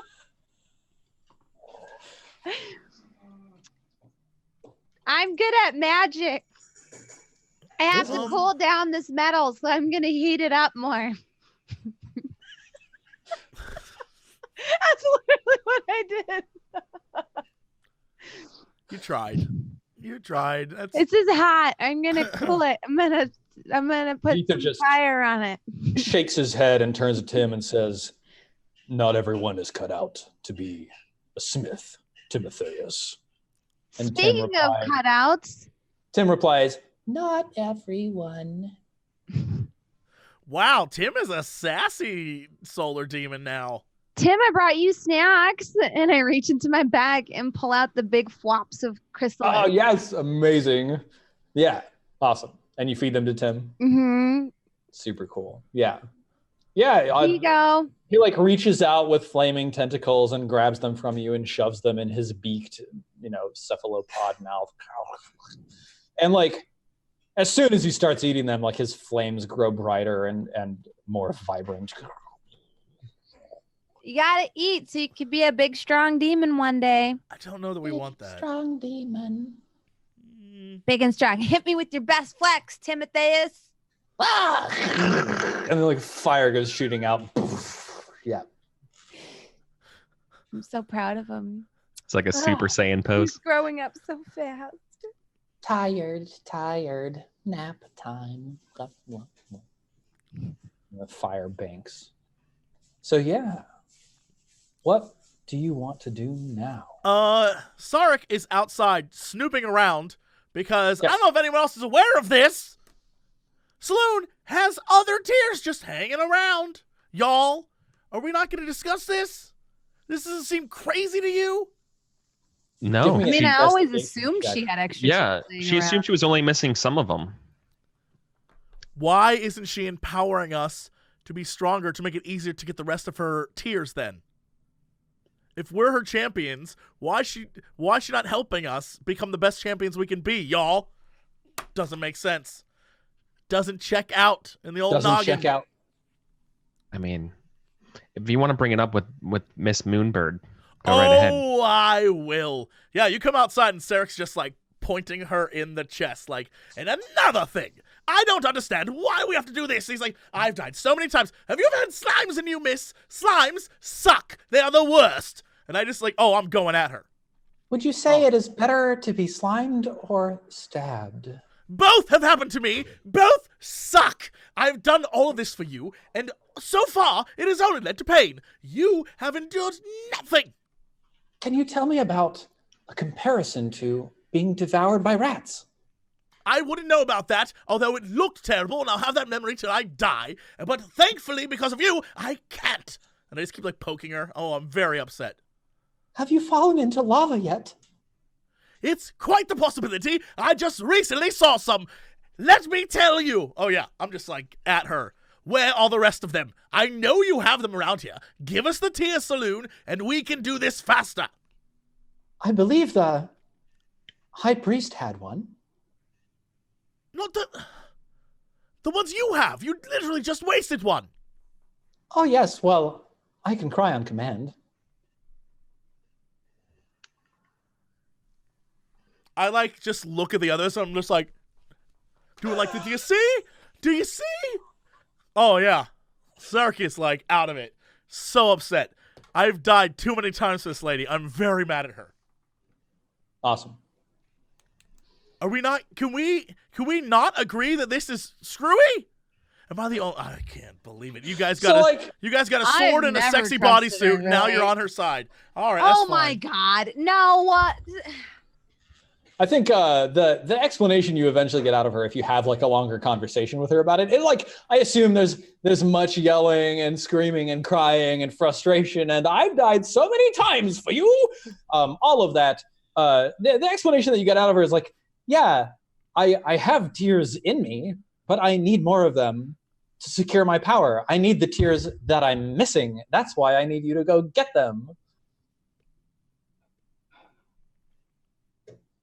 A+ customer service. Checkmate.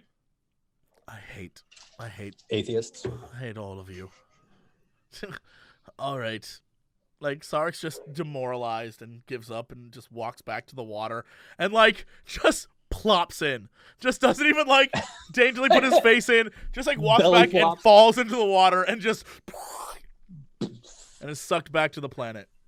Awesome. Did you buy anything before you went back, Sark? No, I didn't touch nothing. I'm saving my money because I'm going to buy the best thing in the... I'm going to be that guy. If we're going to gamify this shit, I'm going to buy the best thing there is to buy in this game. I'm going to... Whatever it is, even if it's like the Ring of No Power at all, but it's 1 million gold. I'm that dude. I'm going to get that. Amazing. Yeah. How about the other three of you?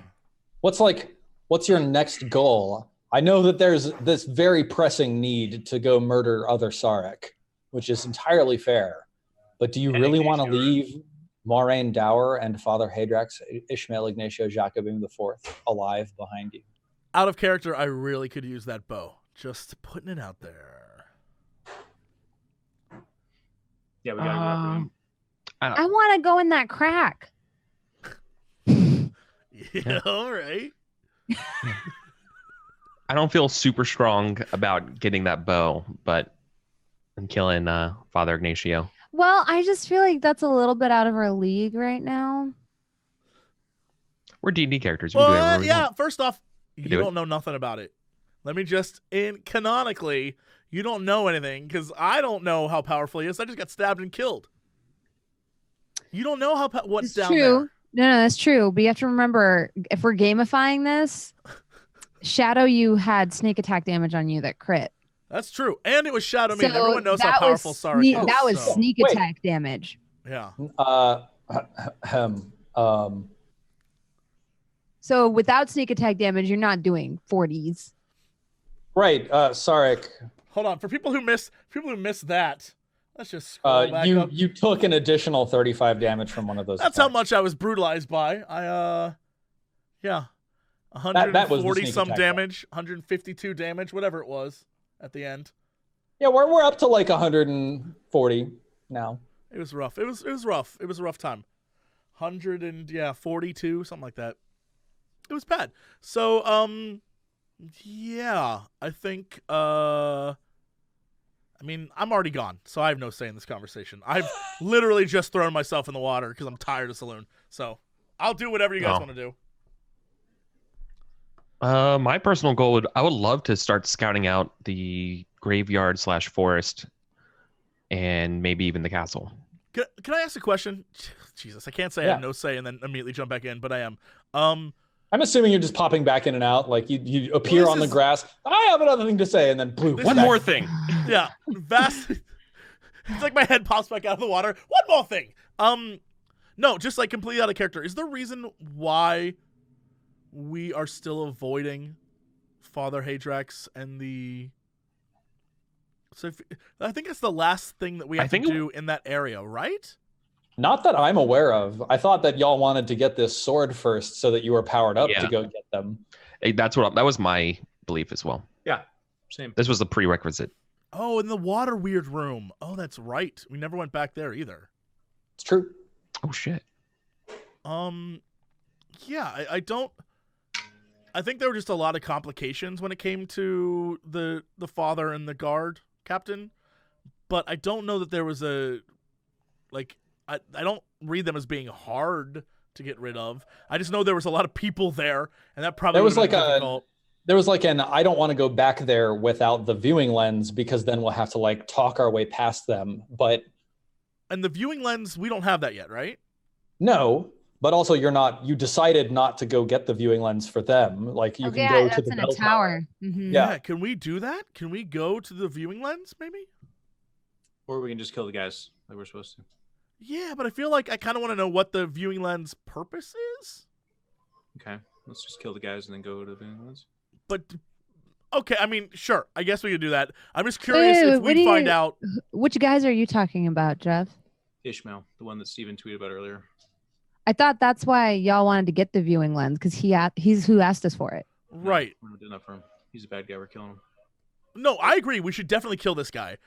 My question is, do we know why? Like, what is the reason they want it? And if we can find out, then can we kill them and then take it and be like, now we know. Now we can use it. So he said that it was a thing that only Astefan's like Grand High Vizier was able to use. And he wanted it because he was going to return it to Astafan. We could use it as a way to get into the castle. Yo, smart thinking. Okay. We could literally be like, hey, just circumvent him, cut out the middleman, and be like, hey, we have the king's viewing lens. Give us an audience with the king. Oh my God. And he'd let us in because we have it. Hold on. Or they take it from us and kill us. What is better? We'll cross that road when the purple robes and the hat, or like the leaves of I can upgrade to priest, and then I can. Oh my God, it's happening. Oh, costume change. Oh, I'm ready. Let's go kill this son of a bitch. Let's go kill these fools. Right. So the four of you waltz down the viewing lens time. Thought it was killing fools time. Well, but the viewing lens is integral to this whole thing. Yeah, what did I miss? No. I think I agree with you on this because I think Jeff wants to just go kill them, and then we'll get the what viewing does that lens accomplish? Later. Well, my thought is if we go to them with the viewing lens, we can get an in with them to the upstairs room. If we show up again with nothing, we didn't kill the two guards, Castor and Pollux. We didn't bring them the lens. We now have to deal with their congregation as well as them. And I feel like if we can get past them and be like, we have it, they take us upstairs, then we kill those motherfuckers. Didn't Castor and Pollux give us their masks?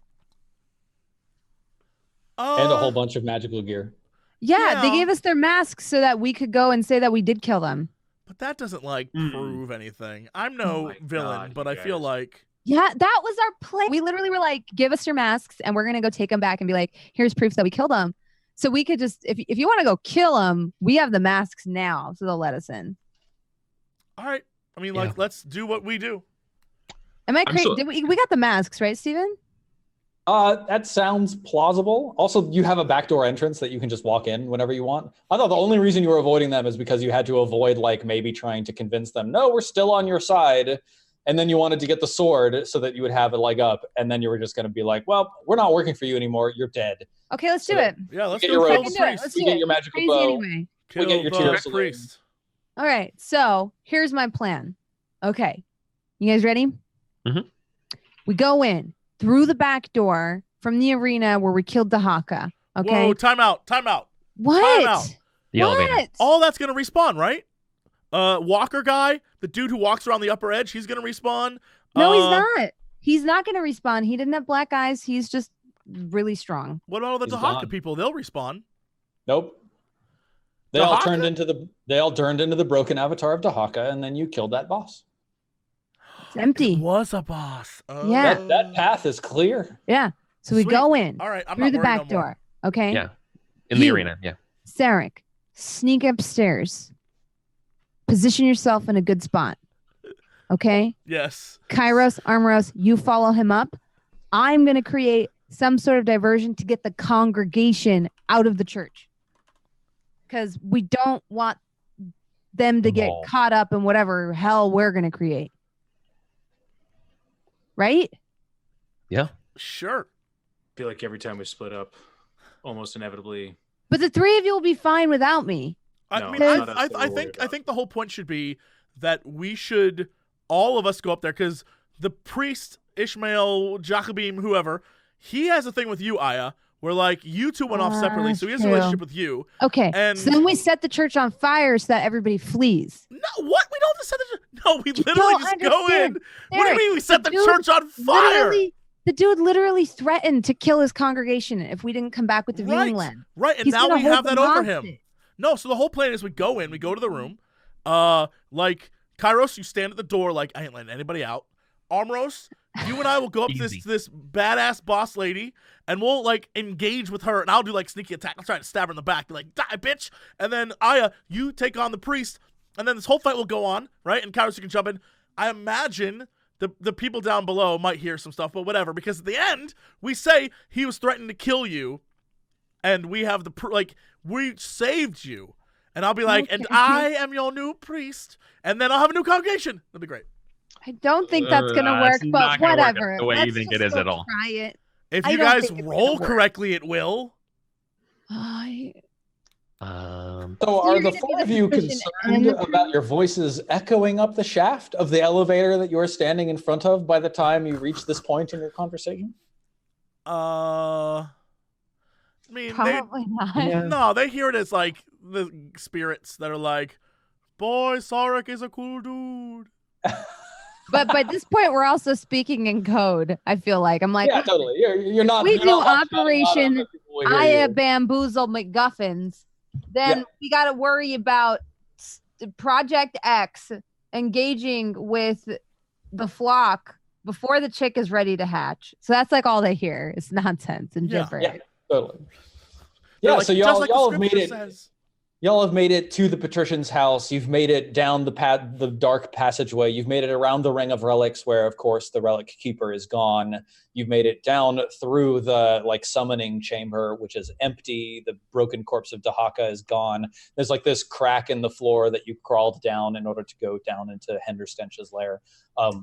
You go over to the elevator. You're standing at the base of this elevator. What happens next?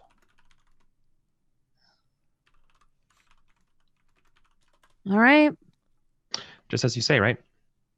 let's do it. So Sark goes upstairs first, gets in position. All right. I think we all go up the elevator together. Yeah. Totally. God, So let me see. Here's what you see. Oh. You come out into the boy. cathedral hall. So Armoros is not, in fact, that enormous. Armoros, Aya, Sarek, and Kairos. And Sarek. Yeah. So here's where the four of you are. And Father Haydrax is over down here, and he's speaking to a crowd of people who are sort of like here. You can hear him just intoning, Korode, he's the Father of the entire world. Something like that. Yeah. It checks out. That's what hymns are like. Yeah. You're not wrong. I've done enough No. church to know that is an accurate hymn. I've done church once or twice I've in my done life. church. I know what's up. You got some church in your day? Yeah. Yeah, like what did the four of you do when you come out of this this opening? Like behind you, there's like this frieze of like angels and demons like crawled all over the stonework behind you, but part of it has swung open in order to allow your egress from this secret exit. I would like to try and attempt to sneak and stay in while the three of them go, I would like to be as sneaky boy as possible. And where are you trying to go? Oh, I'm trying to get up to the upstairs area. Up here? Where the father is. Well, you see Father Is Haydrax everyone in front of staring you. at us? No, like Okay, they're good. mostly paying attention to Father Haydrax. Like, I'm assuming you intended to come out of this with a little bit of like reasonable stealth, not just like boom, hey. Oh, so Father Haydrax is in front of us. So I imagine Yes. the guard captain's up above then. Wait, we Yeah, should so- come out with a boom, hey, and like Right hold here, up right here in two front of bloodied you masks. is the altar. Father Haydrax is down here. Yes, Moraine is not in your line of sight, so ignore this token right here. There, done. Yeah. So I will attempt to get above all of this before you burst in with a hey, so that you draw the Okay. attention to you rather Yeah. than to me. Well, you need to be a stealthy boy anyway. Yeah. So I'm gonna stealth my way and try to get up above. And if I can, I think my initial plan is to get like good arrow range above, like Yeah. Yeah. Totally. And I Give me pop a- out. Wait, Give me oh a stealth yeah. roll, Sarek. I just assume he's gonna succeed. God bless. It's a Thank you for reasonable having assumption. that. Thank you for having that faith in me. Oh, my ass. Ooh, Ooh, yeah. okay. Yeah, Oh, my so ass. Sarek, 11. I think like Father Haydrax doesn't notice you. Like the congregation mostly are just paying attention to him and like don't really care. Where do you move to? I tried to move as stealthily along the like fresco / I imagine statued corridors, trying to get up above. So I think you can see my ping. Like trying to get like to the stairs, to here, to the rafters, to the window, Yes, somewhere yeah. up here where I can like shoot down at him here if I need to from Yeah, behind. move yourself wherever you'd like to up on that second level. Like this level here is like 10 feet up. Yeah, like here to. And there I are guess I stairs. get to the stairs. Yeah, totally. When you get to the stairs, Moraine Dower is sitting there, like standing next to the table over here. Mhm. She sees you and she does that that Captain Marvel like Spider-Man meme that's going around. She says, "Hey, Sarek Basha, you got something for me?" I don't know this means. Sarek gives her like the like yes I do, but it's a dirty thing look, and Yeah, he like totally. struts in. Oh yeah, Awesome. Yeah. What do the others of you do while this is happening? Well, we don't see that happening. Well, we Correct. don't see that happening. So, I thought we were gonna bust in this joint. Well, I thought he was sneaking around and then y'all were gonna bust in. Yeah. So we Yeah. continue with the plan. yeah. Keep going. So Awesome. I've seen this whole song and dance. Yeah. And I think I can replicate it. So I bust in holding the two masks that we've poured fake blood on or real Yeah. blood on. Who knows? Yeah. And I'm like, praise Coronet. We've killed the heretics and the non-believers and delivered justice unto ye. Yeah. Oh, praise. Can I get a hallelujah? Father Armoros' Haydrax hand twitches to his sword as he wants to decapitate her. Father Haydrax turns around and he like takes off his glasses and wipes them with a cloth and puts them back on his face. Lord, I see. Welcome back now. Yeah, basically like that. He says, "Well, I never, if it isn't I, the famous Warlock, and along with her, Armoros, the amazing, why, it looks as though you are verily dressed as a knight of Astafon. I don't believe I know your good friend over here in the chain and the banner standard, but he looks like a fine fellow indeed." A good God-fearing man. I roll a deception. Oh, gosh. 4. Yo, that's Up what's yours, up. Jeff. Super chill 25. Wow. Yeah, very nice. Like, Very Verily. casual. Very casual. awesome. Yeah.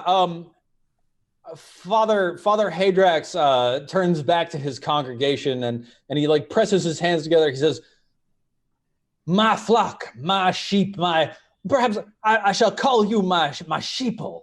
If you would be so kind as to leave me for just a moment, I have some conferences to attend to with my dear friends, Aya, Armoros, and this strapping lad who has accompanied them.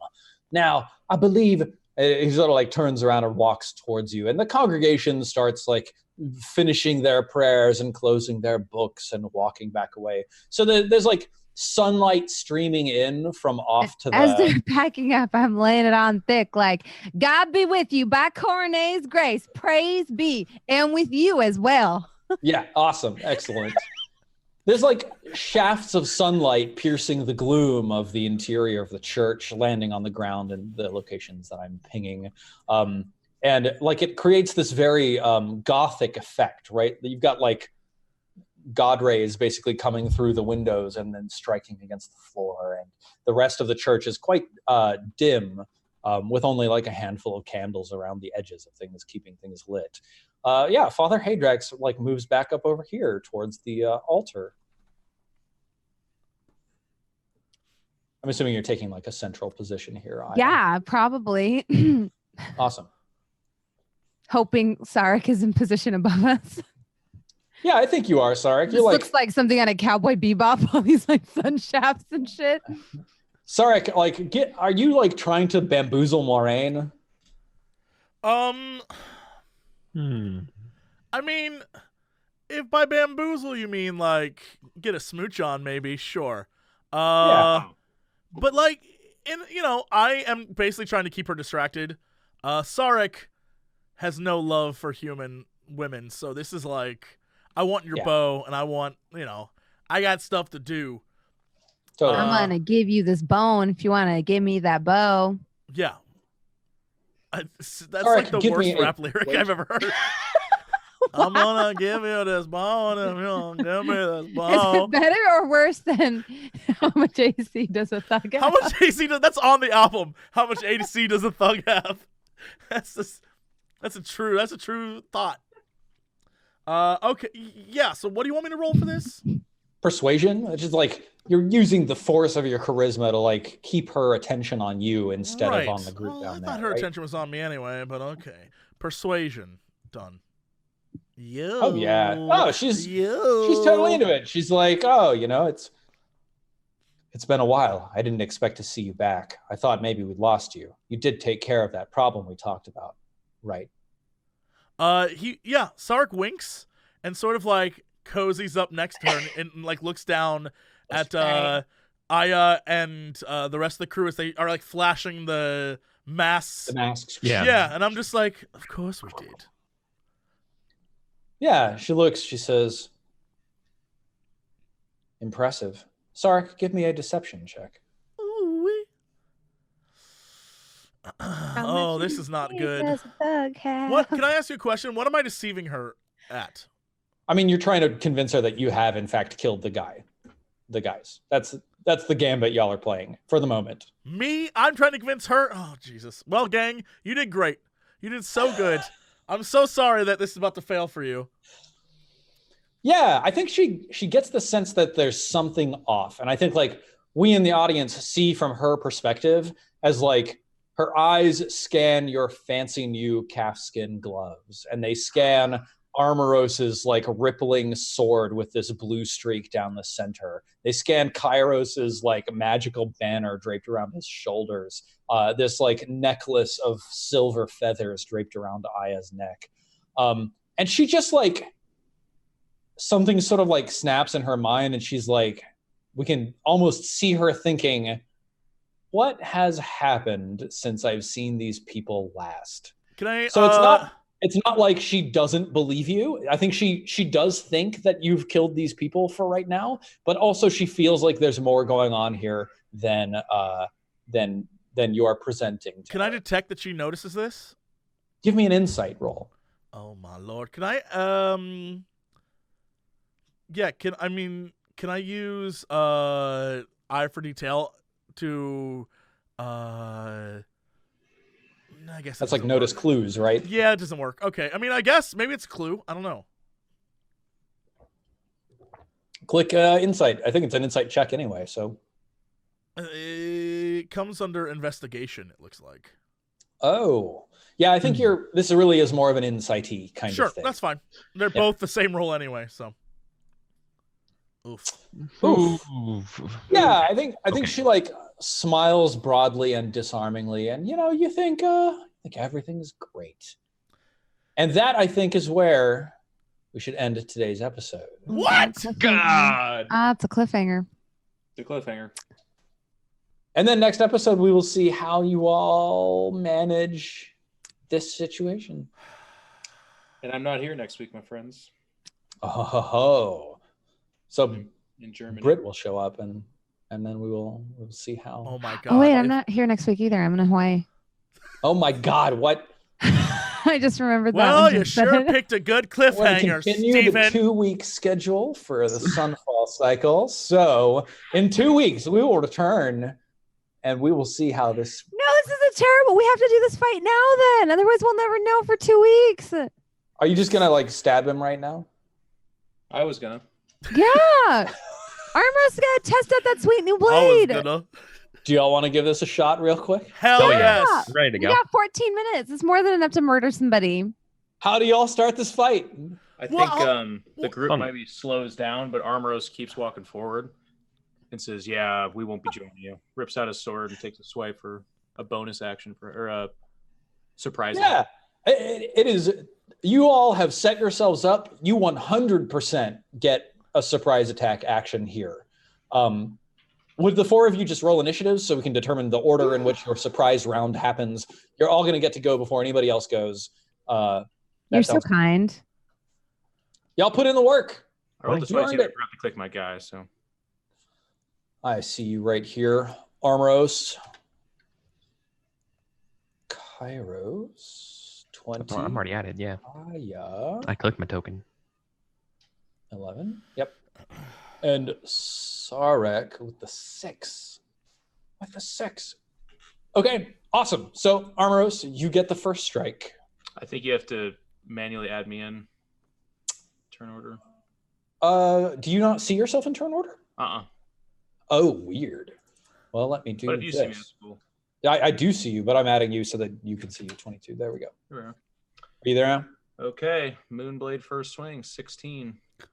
Boom. And you're striking at Father Haydrax. That Yep. connects, striking into his chest. We're gonna murder He him goes- in front of the He goes, congregation. oh! And I'll swing again, Fantastic.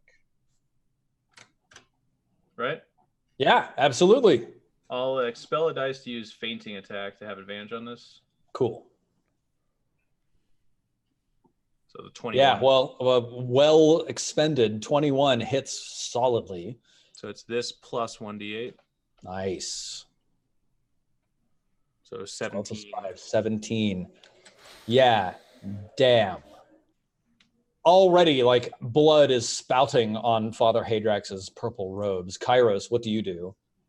2 things. The first thing I do, I make a spell check. I'm casting Shield of Faith on myself.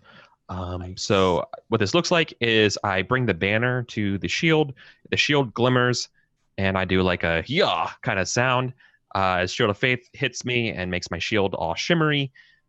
Following of which, I keep the banner raised high, and I say, again! Nice. As in, ordering Armoros, and mechanically I'm doing the banner thing. I'm spending a charge of my banner to issue my comrade Armoros here to make an immediate another attack. Ooh. Yep, so Armoros, you can take the attack action again, which of course for you means you get to make 2 attacks. Yeah. Really? Yep. Jiminy Christmas. Yeah, so I did it. I don't see a 23. health bar. Nailed him. 13. Why don't we see a health Very nice. 12. He's nearly dead. You can see that his body is failing. 12, unfortunately, is not enough. That second Can you one. action surge again? good. No. Do it. Because it's not his turn. Yeah. Tight It's spot. your turn, causing him to make another attack action. Is that all you want to do for your turn, Kairos? You don't want to move anywhere else? Yeah, I'm gonna get behind him here. Cool. Aya, your turn. I'm gonna I kind of want to I want to be like, praise be his mercy, bitch, and throw the 2 masks I'm holding at him, but each of them are propelled forward by my 2 Eldritch Blasts because they do force damage. Yeah. I'm gonna kill him with a cherub mask. Nice. That doesn't hit. 13 hits. Yes. Oh, it does? 13 hits. Absolutely. Oh, Smack. For For 5 5. force damage. Amazing. Is he dead? No. Okay. Roll that second one. crit 26. 14. Oh, damn. For 14. So -5. And then you deal 14 damage. So let's see. -2. I'm making a note here. There's 12 damage left over. All right. No, that means he's gonna turn into something else. I know what that means. There's about to be like a one wing pop out of his ass. Shit, He's it's a gonna, you multi-phase. guys are dead. Yeah. You're Father dead. Haydrax collapses to his knees and grips at his chest. Yep. And all of a sudden, this shadowy, smoky chain erupts out of his chest. Whack! And then Sarek, in front of you, you see this chain punch into Moiraine Dower's chest, and she sort of gasps. Across the whole room? Yeah. So, dark magics bind Father Haydrax to his ward. If he would die from taking damage, these magics instantly drain vital essences to support his continued life. The magics are violent and imprecise. Haydrax's ward takes damage equal to the amount dealt to Haydrax plus or minus 1d8 minus 4. So we've got 12 damage left over. -3 is 9 damage dealt to Moiraine. And that's the end of your turn, Aya. Would you like to move anywhere? No, I'm just standing there slack jawed. All right, Sarek. It's your turn. Sarek looks at her and then looks down at him and is just like, I thought we weren't good to keep secrets. And I want to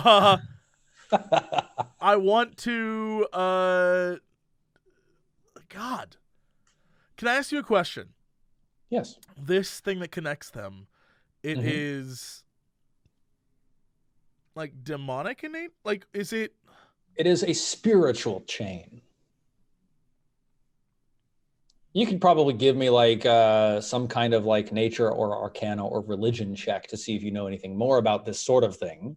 Yeah, let's do that. I don't know that I do, but I would love to know because this seems crazy. Which one should I check? Or do I not know? Which one do you want? Religion, obviously. Okay. We in church. Yeah, 12. Fuck, I don't know. This guy's a high priest. Who knows? He's probably got a direct line to the big guy. That makes sense. Checks out. So if just so I get this straight, it's not two-way, is it? If I attack her, it doesn't hurt him. Correct. Okay. And question for the group: is there a reason why we would? I guess maybe you, Steven. Is there a reason why we wouldn't just keep trying to kill this dude and not give a shit about Moiraine? I don't know. Why are we why should we care about Moraine's existence? We don't have anything to go off of that says she was a good person. So is there you know what? I'm gonna keep it real with you, Chief. I don't really care if she's a good person or not. I just want her bow. So I'm not too concerned about her as a person, but aside from in that extending case, the fight, whack her, because if you whack him, then it's gonna get in the negative D8. But if you whack her, it's just unmitigated damage. Oh no! I just thought of something. He's using the power of the Holy Ghost to connect to her. Jesse, there's only not all one your thing. turns should take 10 minutes, by the way. At some point, it gets kind of selfish. What are you doing, Jesse? Your 6 seconds are down to half a second left. You're Jesse, Jesse's having an existential nightmare. Kill. Let's kill him. Next guy, you're like, why are we killing him? I don't. He's having it. You literally Writing a fucking New York Times op-ed. We're gonna murder both of them. I know. I know. Look! I was in. Y'all don't know. I was into murder until he was like, then it connects to her, and if you kill this one guy, you kill her too. And I'm like, well, why would that be a thing that I would care about unless it's something I'm supposed to care about? Because he hasn't had a chance to attack yet, and now his health pool is double, and he's gonna lay the fuck on all of us because Steven does that type of shit. Okay. All right, you right. Because you realize like his health pool is doubled now, and our surprise round is over. So he's probably gonna be like 400. Shoot her. Oh, doubled is such a cute idea. Yeah, I want to See? Can you dispel magic, Aya? No. I create magic. I don't dispel it. Yeah, I'm gonna try Alright, that's fair. rapier her. Okay. Real careful that one. Otherwise, we're getting into that. It's got to be a better way to say book. use the rapier. There has to be a better way to Has to be a better way to say that. I was like, where Jeff, is he going you with wanted it? me to attack for like you yelled at me. You did like the passive aggressive whisper. It was and a heated still, gaming I moment. did, and you're like, I wouldn't have said it like that. Not like Fuck that, buddy. you. Not Fuck like that. I you. don't know that I take credit for how that turned out. I don't think that's. Oh no, Sorry. you inspired it. If I go down, Sure. I'm gonna You say have that you advantage. I'll inspired let it. you know when I quietly whisper to rape someone. That'll be the. No, it's not what happened. Rapier. Rapier. Sorry. This is, Roll your this is a damage surprise back. round. This is a surprise round, so he automatically crits, right? That's what I was gonna make certain of. You Yeah. know They what? haven't gone yet. You know what? You know what? Yeah, Because they Fuck, haven't fuck gone yet. y'all. Screw you. No, this is my surprise round. I ain't gonna help Yes. your ass. I'm going to instead try to do the opposite of religion, lust. I'm gonna kiss her on the damn lips. Let's do this shit. Fuck y'all's. Fuck y'all's. I'm going in. I'm gonna try something weird. Lust powers activate. Sweet, sweet smooches. Go. I don't give a know. shit. World, women who are forcibly kissed Yeah, without. he did say it correctly, I guess. Then in the end. Yeah, No, women who are forcibly kissed without consent. Thank you, Jeff. I'm not the only one. As a reaction, they get to make an attack. So here's. All right, so I don't do that. Instead, I walk away and go home because y'all. No, of course I want to stab her. Of course. Oh well, okay. Go ahead and make your stab attack then. That's what I was trying to do, and you gave me shit for it. No. You all gave Whoa! me shit for it. So it is a crit, and it would be an auto crit anyway. So roll your damage plus your sneak attack, of course. Boop. Oh, you got to double your sneak attack dice, bro. Roll again. Ooh. God. Ooh. 27. That's 28. 38 damage. Very nice. Casual. It is, yeah. The casual 38. All right, let's see here. Here we go. Gonna add a turn. We're gonna add a turn, and then yes, we're going to do this, and then this, and then this, and then this. We're gonna add turns for all of them. Those are multiple dudes. 4. Whoop. Add turns. 1, 2, 3, 4. 4 more health bars. Yeah, it's guards. And then Guards. Roll their so Father Haydrax, gets to roll his initiative. His initiative is a 5. Terrible. Moiraine gets to roll her initiative. Her initiative is a 5. Terrible. Okay. And then these guards get to roll their initiative as well. Guard. Wow. Boys. 1. Marine has a +4 to their initiative. They literally rolled a 1. Yep, they did indeed. 3 How fortuitous. and 4. All right, we're All killing right. the one. Kill the one with the highest initiative. Cool. Aros, it's your turn. What do you do? If he's on his knees, and he's got Yeah. a chain coming out of him, is he prone? And therefore I auto crit. He's not. You have advantage against prone people. But I have advantage then.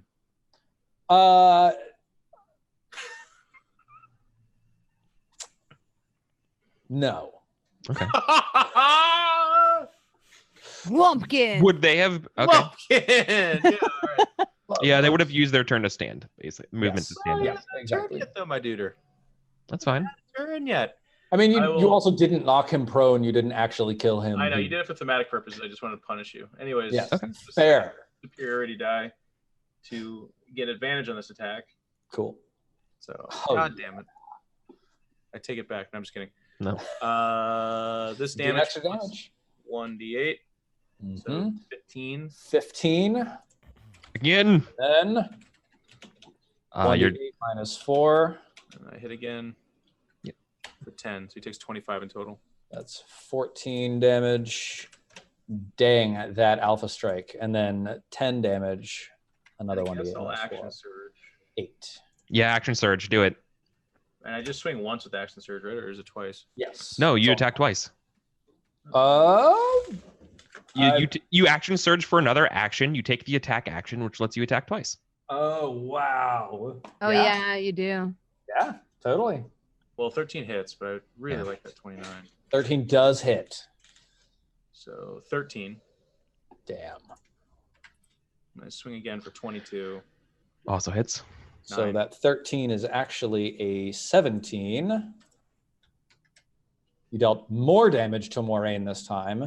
And then 9. Yeah. 12. Dang. All right. I think it's time for some enemy actions. The Jard finally goes. Yes, Okay. the Jard. Let's see here. Got a lot of Jards. Yeah, wow. Okay, this guy can't. Does he have any ranged attacks? Yes, he can throw a spear. He's going to move up to here, and then he's going to throw a spear at you, Kairos. That's fine. I'm the closest person. Keep in mind, I have a shield up and Yep, you've got an shield AC faith of open too. 19. Yes, Yeah. totally. So it whiffs entirely, and then you can reply. What do you do? Do it. Nope. I'm gonna go on Armoros again. The same thing I did last turn. Okay. I don't think you can. I I think causing an ally to make their attack is a 2 cost. Oh no, it's no, not. it's 1 charge. Damn, I wrote it okay. down as 1 charge. It is the 1 charge. The 2 charges lay on hands. Right. So I spend another charge again. Just battle cry freedom, waving the banner. Armoros, take it home. Separation of church and state. It's a good battle cry. America. It's You hit 14. America. Max damage. Nice. Oh, and then I missed. So 14 minus 3 is 11. Did we So just kill her? I think so.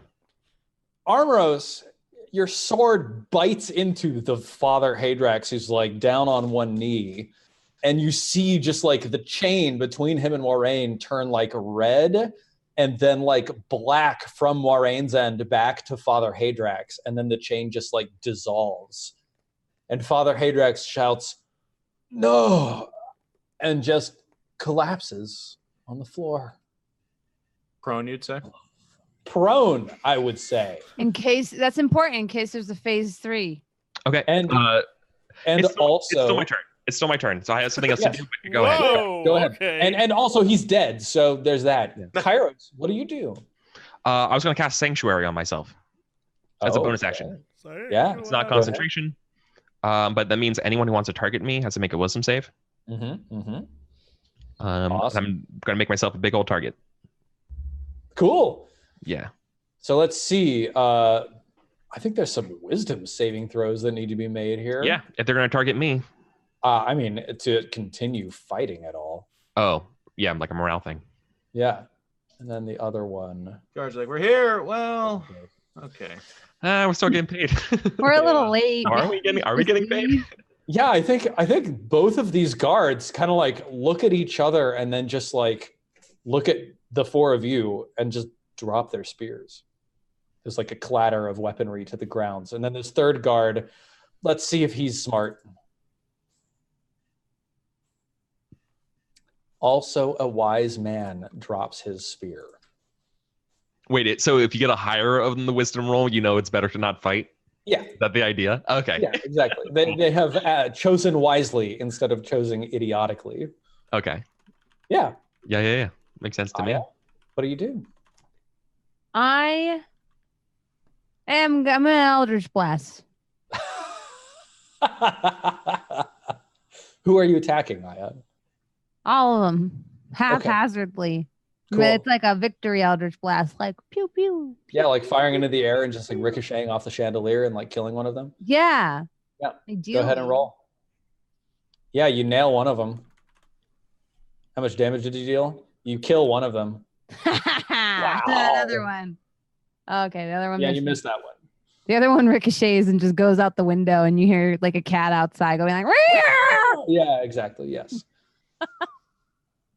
All right, folks. Well, congratulations on your discovery of what a level 5 Alpha Strike feels like. Yeah. There's some excellent stuff for off of like after this fight, but we might start the next episode with that. I know Sounds awesome. So yeah, you're gonna get some amazing treasure, and of course another tier of saloon. In fact, I'll write that in the treasure sheet. I actually, by the way, might be able to. Oh no, you're in Hawaii though, so because I'll be in Amsterdam. Homestory Cup starts on Thursday, but are you gonna be in Amsterdam? Well, I say Amsterdam. It's actually a troll. I'll be near you. We should get dinner or something. I'll be in Rotterdam. Rotterdam is only an hour away, bro. Yeah, let's do it. You weren't going to tell Steven, even though you were going up to his hood? Wow. God. Couldn't be me. Couldn't that was be me. until he Well, was I like, really okay, hope we can fight. if you're ever in Seattle, you'd hit me up, Jeff. I hope so. That's Give the me hope. Christmas. Okay. He's not gonna. Nope. He's not gonna. Are you running a forgot I was 40K flying tournament? out. Otherwise, you'll never see him. Yeah. My schedule's so crazy. Yeah. that's great, though. Eric the Shade? That was so specific. Jeff just like, I just want to be friends, and I'm really busy with my day, and I've got stuff to, but that's okay. I guess I can. And now I have to. Single tier. I'm desensitized. Jesse made this long argument about how him saying he's going to rape your woman was because I pressured him into fighting. That's not what I. All right. Yes, I did rape her, but it wasn't Jeff. Jeff. But it wasn't Jeff. All right. Folks, well done. I will see you all in 2 weeks. Maybe in one for some of you, like Jeff, if you actually are coming. No, I am. I'll hit you up. It'll be great. Yeah. This was the best 30th episode. It was a very good 30th episode. Can I change my weapon? The like big 3-0 feels like a really big Can I have a achievement. bastard sword, or can I have anything else but what I have? I'm never gonna hear the end I'm of this gonna shit. bastard her. You got gloves, bro. Gloves. I choked her out. Like none of it helps me. I'm gonna glove her. I fingered her to death. None of this helps me, Jeff. None of this helps me. Oh Jesse, It's the way you say it. I actually think it's not Jeff this time, Jesse. Yeah. I think it might be you, actually. It's never me. Jesse's character. I put my gloves on. Oh God, keep away from the female. I'm gonna two-hand her. Yeah. What? No! With my claymore. Just But she's I'm gonna versatile. two-hand her. Both hands. Just two-hand it. I'll find the magical bean. Don't you worry. This is random for mature audiences, right? I just. It's a PG-16 show. I was just describing what I was doing. God damn it! God damn it! We're done with this. This ends. Let's go around this room and end this very quickly. God. Eric, what's happening with you this week? Man, I've been sick, and I've just been recovering from a cold this week. I don't really have much else to report other than that and painting some minis. Been cold and painting. You got those contrast paints? I do. Okay, they're good. Don't. Some of them are. Some of them are very good. Some of them are very squiffly. I don't know. It's not very good. Shaky. I don't know. I made it up. It's not a word. Yeah, like the browns are really good. Like leather and like bone and stuff like that make real good stuff. But like blue and stuff is just real bad. It's just like article that says the truth behind contrast paints. Oh, that's yeah. You need to read that one. Yeah. Before you talk to your local government. I'm Steven, checking it out. What's going on with you this week? Oh man, not much. Not much. In fact, thinking about it, I don't think there's particularly anything I can talk about. Oh my God. Are we close? So I had an awesome time playing Sunfall Cycle, and I hope that y'all out there had a fun time with today's episode. And give me a can't wink. wait to see you Are we all close? I saw a nose twitch. I saw a nose twitch. Yeah. Saw a nose twitch. Guys, I saw something. Nose twitch. I saw a nose twitch. Confirmed. Confirmed. Horizon Zero Dawn 2 this fall. Yeah. The game confirmed. dev, you can tell how much they've been working by their beard. So Steven is well along his way. Yep, confirmed.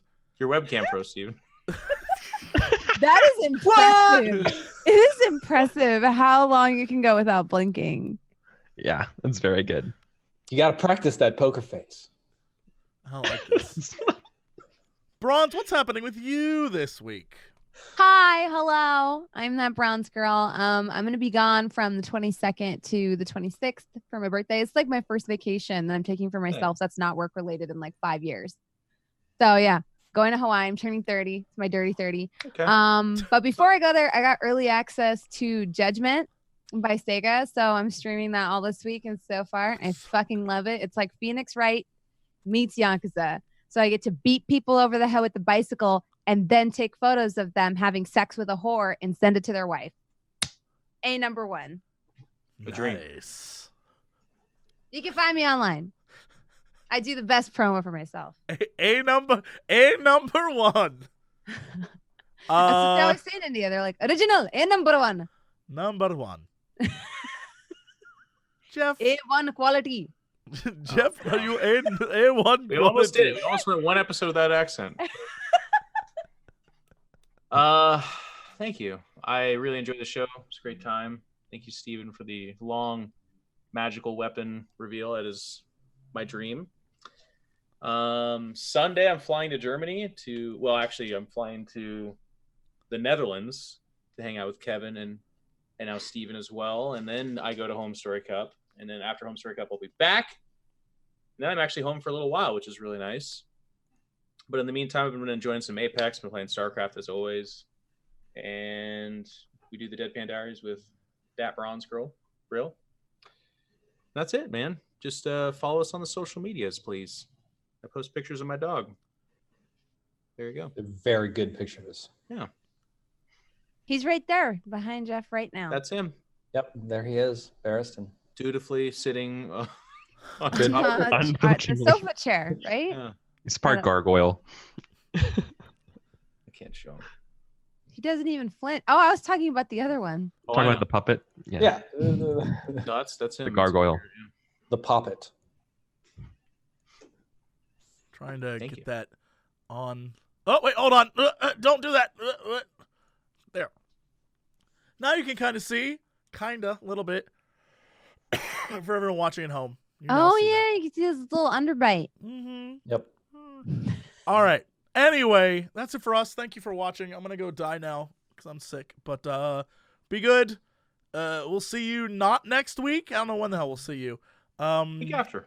Yeah. But remember, if you ever have the chance to choose your weapons in life, choose a weapon you can say proudly without having your peers and friends ridicule you for using it to save your life. Make that choice, guys. Yeah. Play it smart with your weapon choices. You don't want your rapier At the same time, if you have a friend that does select a rapier and then wants to describe it being used in weird ways, feel comfortable. Make fun of them for it. Yeah, make sure that they know. No, just don't buy one. Just don't buy one, steal one, or pick one up. Instead, perhaps choose a stick or a long sword. Can I interest you in a scimitar, perhaps? Oh, yes. Yeah. Curved swords are wonderful. All of that works great. Curved swords are wonderful. They just naturally doesn't matter. Curve. It's how you use it. It's the curve is an advantage. Some people think it even is more effective that way. All right, goodbye, everybody. Have a good one. We'll see you next time. Where's the payoff? Bring the strippers and booze. We do occasionally talk about video games. Bring the strippers and booze. I don't have time for video games. Bring the strippers and booze. Oh, thank God, I don't need pants now. Hey, JC, what are you doing? Not much. Making a fortune. Yeah, now sing music. Bring the strippers and booze. I'm here to ask and answer one simple question. You got